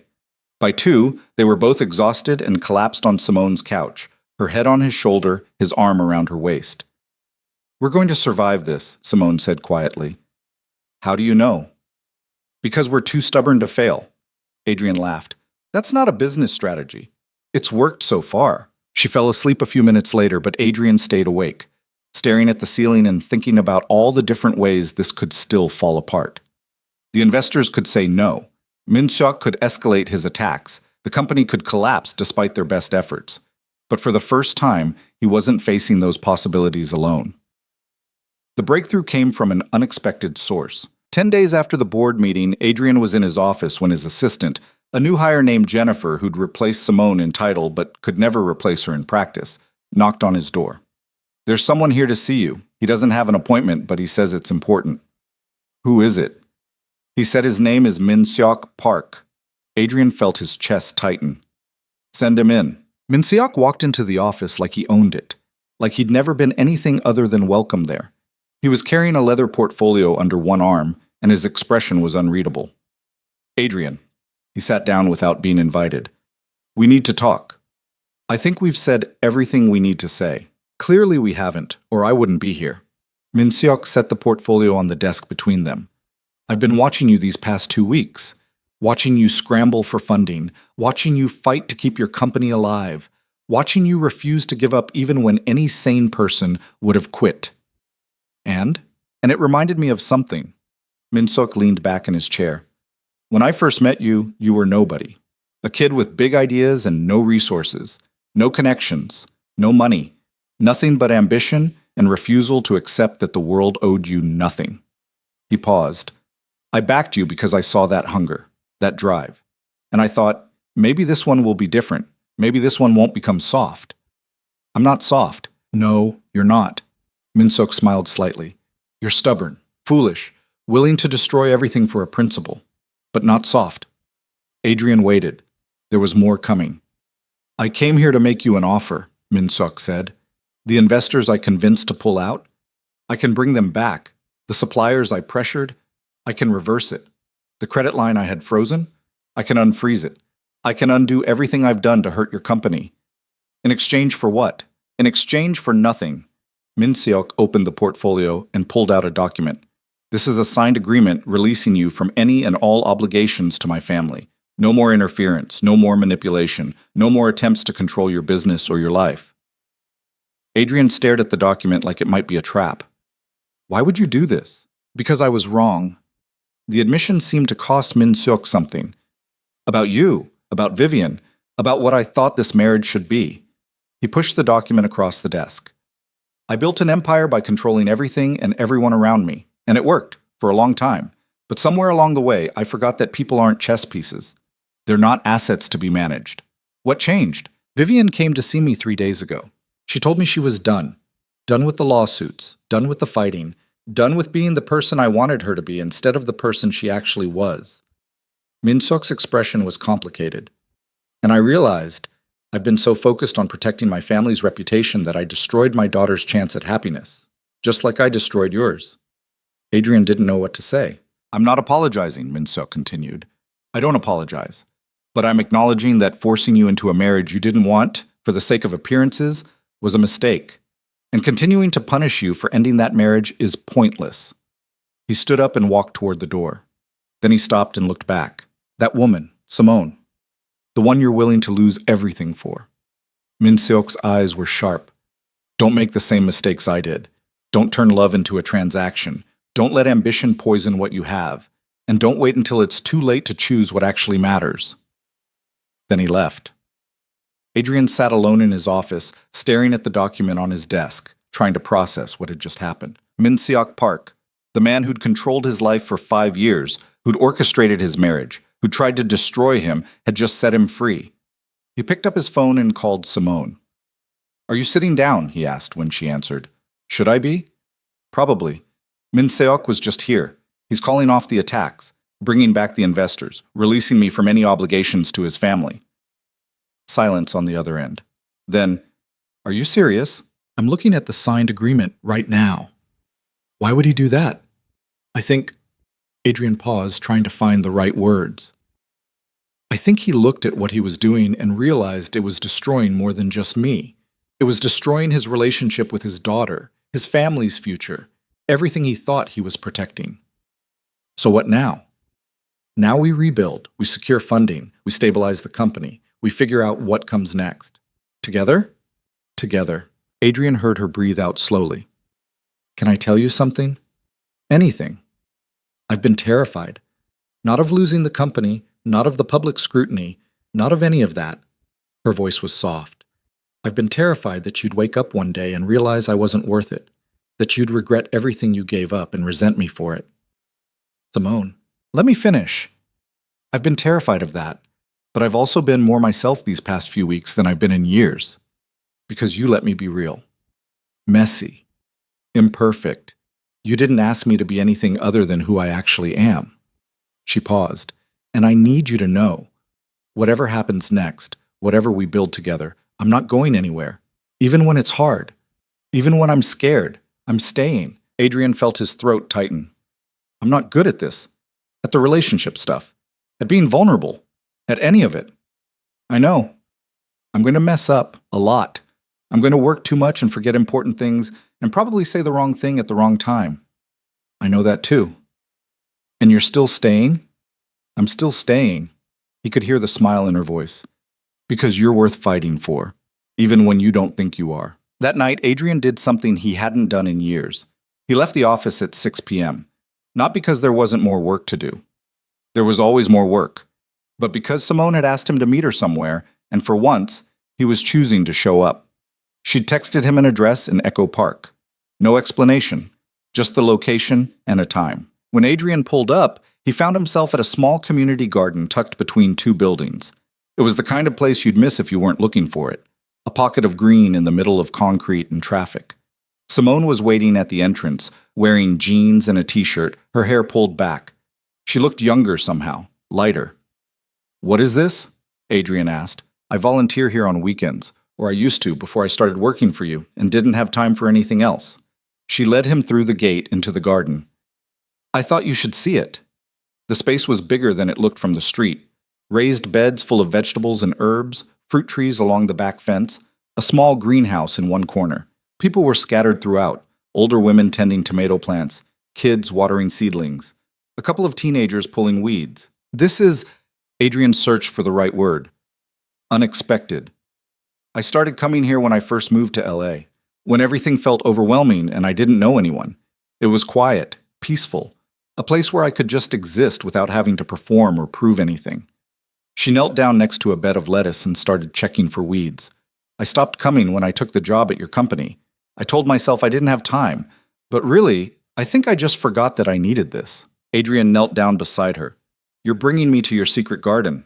It's not secret. It's just mine.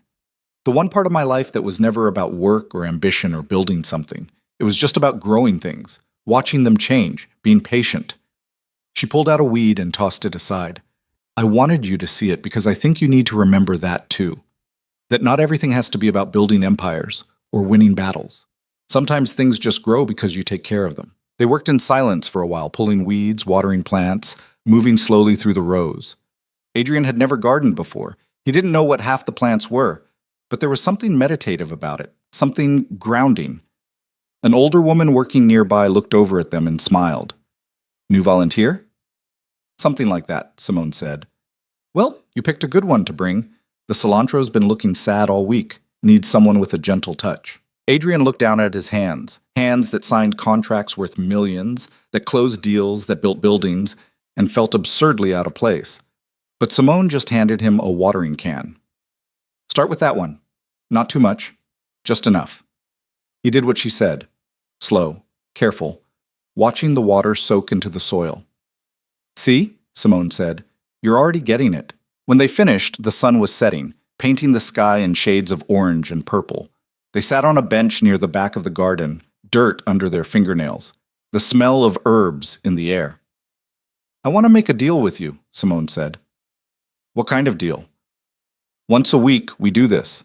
We come here, or we go somewhere that has nothing to do with work. And we just exist. No phones, no emails, no crisis management, just us." "Simone, I'm serious. If we're going to build something together, really build it, we need to remember what it's for, why we're doing it." She turned to face him. "We're not doing it to win or to prove something or to build a bigger empire.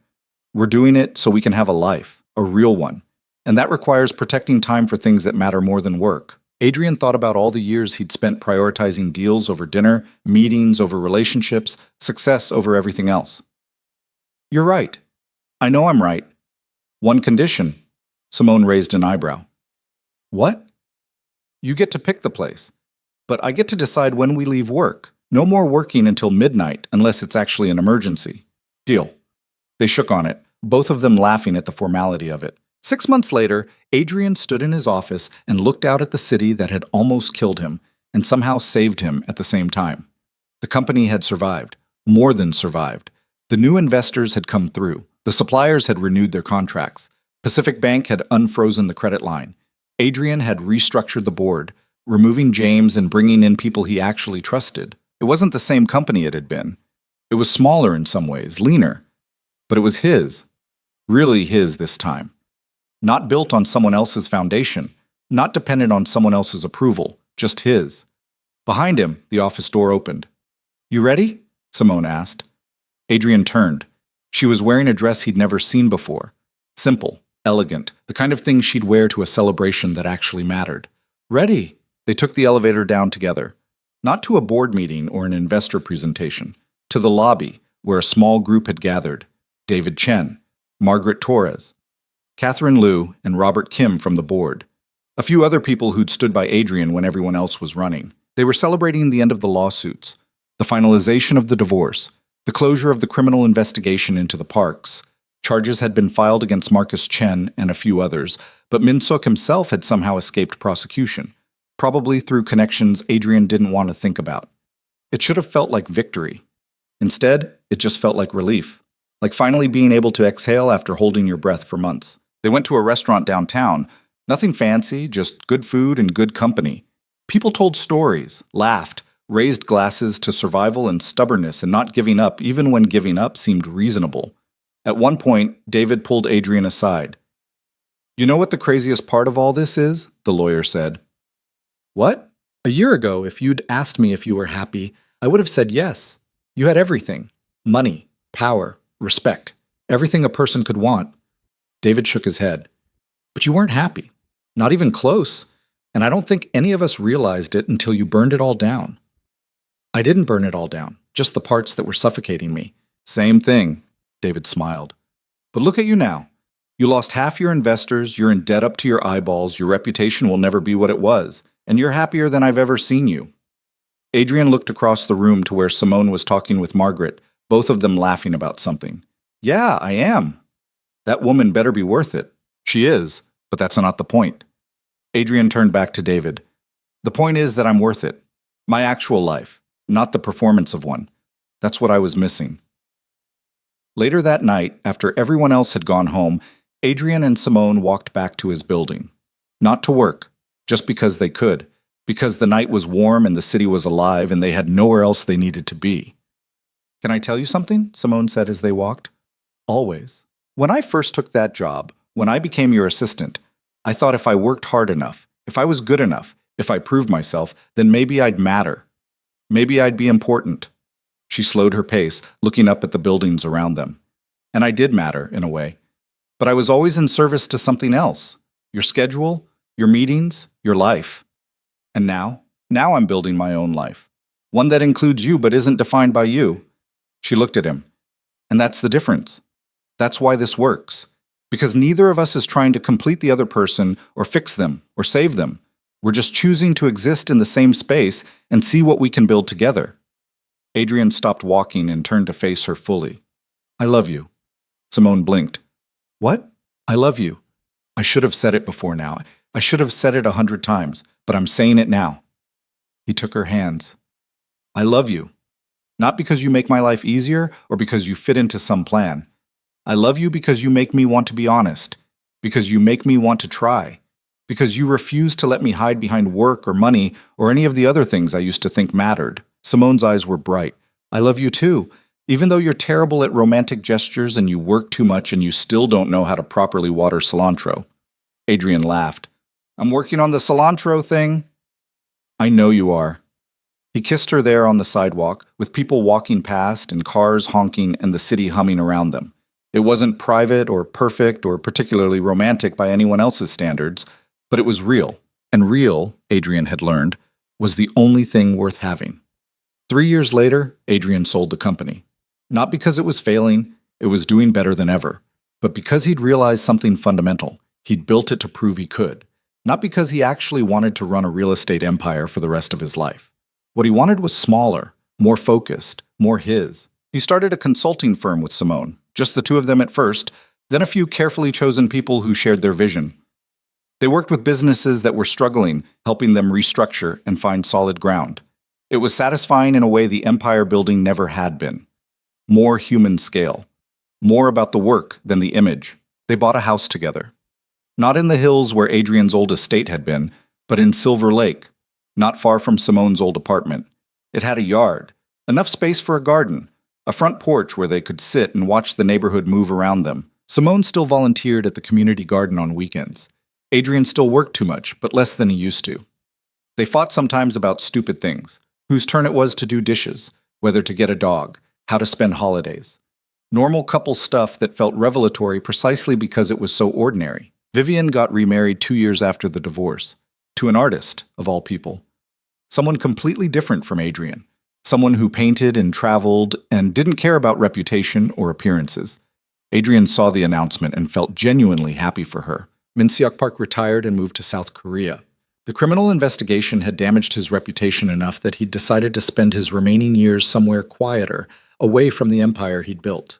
Adrian heard through the grapevine that he spent most of his time with his grandchildren now, trying to be the kind of grandfather he'd never been as a father. Richard and Marcus both served short prison sentences for corporate espionage. When they got out, they left Los Angeles entirely. Adrian never heard from either of them again. On a Thursday evening, 5 years after that night in his empty office, Adrian came home to find Simone in the backyard, kneeling in the dirt, planting something he didn't recognize. "What's that?" he asked. "Lavender. I thought it might do well in this corner." She sat back on her heels and looked up at him. "How was your day?" "Good. We closed the Morrison deal. They're going to be fine. Better than fine, actually." "That's great." She stood up and brushed dirt off her knees. "I made dinner. It's in the oven. Chicken, vegetables, nothing fancy." "Perfect." They went inside together, and Adrian watched as Simone washed her hands at the kitchen sink, humming something under her breath. The evening light came through the window, catching her hair, making the whole scene feel suspended somehow, like a moment he wanted to remember exactly as it was. "What?" Simone asked, noticing him staring. "Nothing. Just this. All of this." She smiled. "Careful. You're getting sentimental in your old age." "I'm 46. Exactly. Old." He crossed the room and wrapped his arms around her from behind. "Thank you." "For what?" "For not letting me waste my life. For pushing back when I needed it. For staying even when it would have been easier to leave." Simone turned in his arms. "You know what I realized?" "What?"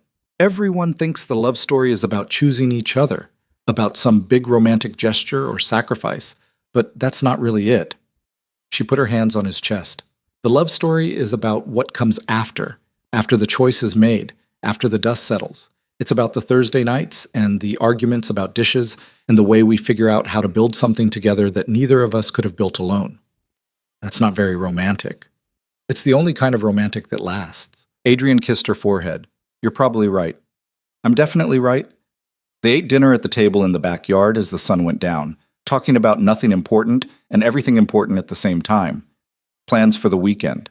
A client issue that needed solving. Whether they should finally get that dog. Normal conversation, normal life. The kind Adrian had spent years thinking he didn't want or need or deserve. The kind he'd almost lost before he realized it was the only thing worth having. Later, lying in bed with Simone asleep beside him, Adrian thought about all the different versions of himself he'd been. The ambitious kid who built an empire from nothing. The miserable husband trapped in a performance. The CEO willing to lose everything for something real. The man who finally learned that success meant nothing if it cost you your life. He didn't regret any of it, not even the hard parts, not even the years he'd wasted pretending, because all of it had led him here. To this house. This life. This woman sleeping next to him who'd refused to let him settle for less than honest. Outside, the city hummed its eternal song. Cars passing, sirens in the distance, people living their lives in a million different ways. But Adrian wasn't paying attention to any of that. He was too busy being grateful for the one thing he'd finally learned after 4 decades of getting it wrong. The hardest thing in the world isn't building empires or winning wars or proving you're better than everyone else. The hardest thing is being brave enough to want what you actually want, not what you think you're supposed to want. And the second hardest thing is doing the work to keep it once you find it. Adrian had spent most of his life chasing the wrong things for the right reasons. Power, because he thought it meant freedom. Success, because he thought it meant respect. Marriage, because he thought it meant stability. But none of those things had given him what he was actually looking for. What he was looking for had been standing in his office at midnight, crying over his coat, waiting for him to finally see her. Waiting for him to see himself. And now that he'd burned down the old life and built something new from the ashes, Adrian understood something he wished he'd known decades earlier. You can't love another person until you're brave enough to be honest about who you actually are. Not who you think you should be, not who other people expect you to be, just who you are with all your flaws and fears and imperfections. That was the real work. Not building empires, not winning battles. Just being human enough to admit you don't have all the answers, that you're scared sometimes, that you need help, that you need someone. Simone stirred beside him, mumbling something in her sleep. Adrian pulled her closer and closed his eyes. Tomorrow they'd wake up and go back to work. There would be problems to solve and decisions to make and 100 small tasks that made up a life. They'd probably argue about something stupid, laugh about something ridiculous, make plans they may or may not keep. But they'd do it together. And that made all the difference. Because at the end of everything, after the lawsuits and the headlines and the corporate wars, what Adrian had learned was simple, The only thing you really own is your life. Not your reputation, not your empire, not the image you project to the world. Just your life. The way you spend your days. The people you choose to love. The small moments you remember when everything else fades. And if you're lucky enough to find someone who makes you want to live that life honestly, who sees you completely and stays anyway, who builds something with you instead of just existing in your orbit, then you hold on to them. You fight for them. You show up for them, even when it's hard, even when you're tired, even when the world is telling you you're making a mistake. Because in the end, the only thing that matters is whether you were brave enough to choose what was real over what was easy. Adrian had made his choice, and every single day he chose it again. That was the love story, not the moment they first kissed, or the dramatic confrontation, or the happy ending. The love story was the choosing, every day, over and over. The love story was the life they built together, one small decision at a time, in a house with a garden and a front porch and no pretense of perfection. The love story was this: two imperfect people who refused to hide anymore, who learned to be honest instead of impressive, who chose each other not once but 1,000 times. And that was enough, more than enough. It was everything.